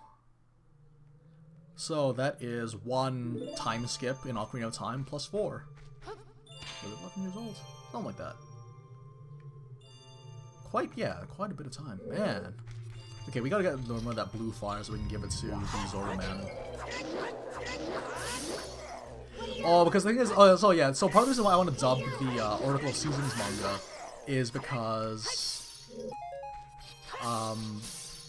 if we do it and it's successful, like as in like, you know, we actually were in a good position to complete it, then we'd be able to do the Oracle of Ages, and that is going to be a lot of fun. Because Oracle of Ages is like on a really epic scale, and it works perfectly as a sequel.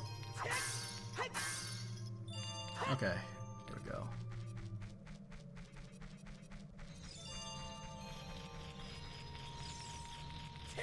I really like how the Lionels look in Breath of the Wild. Oh wait, there are no Lionels in Breath of the Wild.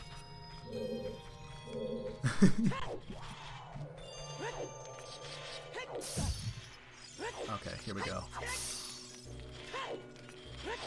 Oh wait. I have to get the fire. It's over here. Oh, please. Go! What a difference. Just like a few minutes ago, we were at like full hearts. What a difference. What a difference a day could make. Wait, I was going the right way, wasn't I? Oh boy, I was going the right way. Oh boy. Okay, we're gonna have to die getting it then. And they respawned all the keys. Oh, okay, this is gonna be a party and a half. I remember for the longest time I couldn't get any golden Lionels because I refused to fight Divine Beasts because I like having my boss rushes in the before Calamity Ganon. And it was so funny because the it took so long too, and I was worried like, oh, does it mean I actually have to kill one of the blights in order to actually get my golden Lionels?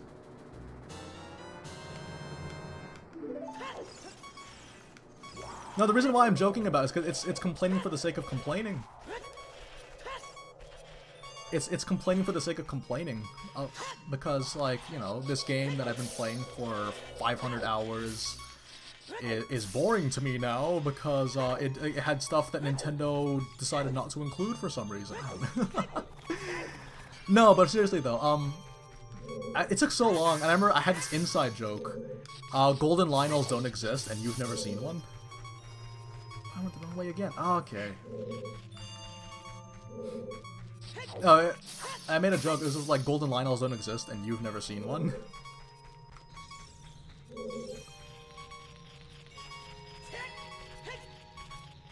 Because yeah, it took so long. Like there's so many blood moves happening. I was getting worried. I was like, oh, does this mean? Oh, like does it mean that I have to wait until after killing the Divine Beast? And which one then? Because I like fighting all of them. And by fighting Divine Beasts, I mean the blights that are inside of the Divine Beasts.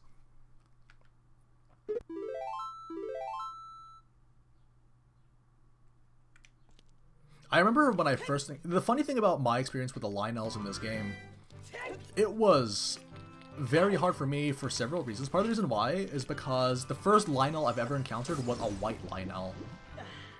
It was a white Lionel, and oh man, that was brutal. Everything would one-shot me. I would do no damage. I was like, how do we even kill this thing? So I decided just to perfect the flurry rushes, and the very first Lionel kill I ever did was the one that I recorded. It's the one that I have on my channel. The one with the spear. So yeah, that was the very first Lionel kill I've ever done.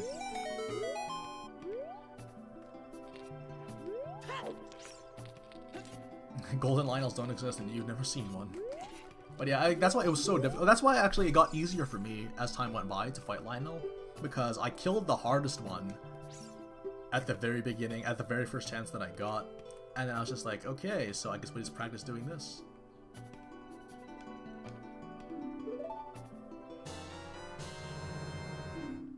Okay, and we'll finally make our way to Hylia. Oh, but Hylia's frozen, isn't it?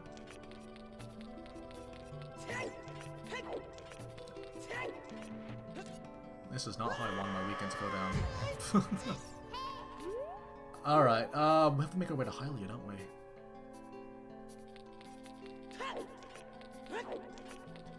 You'll make that long trek. Twister Bluff, don't shut up. In fact, do the exact opposite. Say something every 5 milliseconds. Alright, I like the company though. Do the exact opposite, man. Say something every 5 seconds, even if it's not helpful.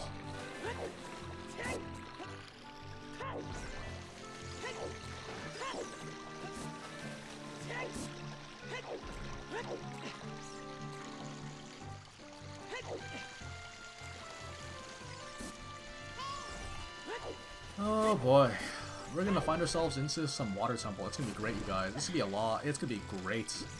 It's gonna be great. You guys are looking forward to it, right? Yeah, you guys are looking forward to it. Anyways, guys, that's actually going to do it for today's stream right now. It's been about 3 hours, and I need lunch. Anyways, guys, thanks very, very much for joining me. Thank you especially for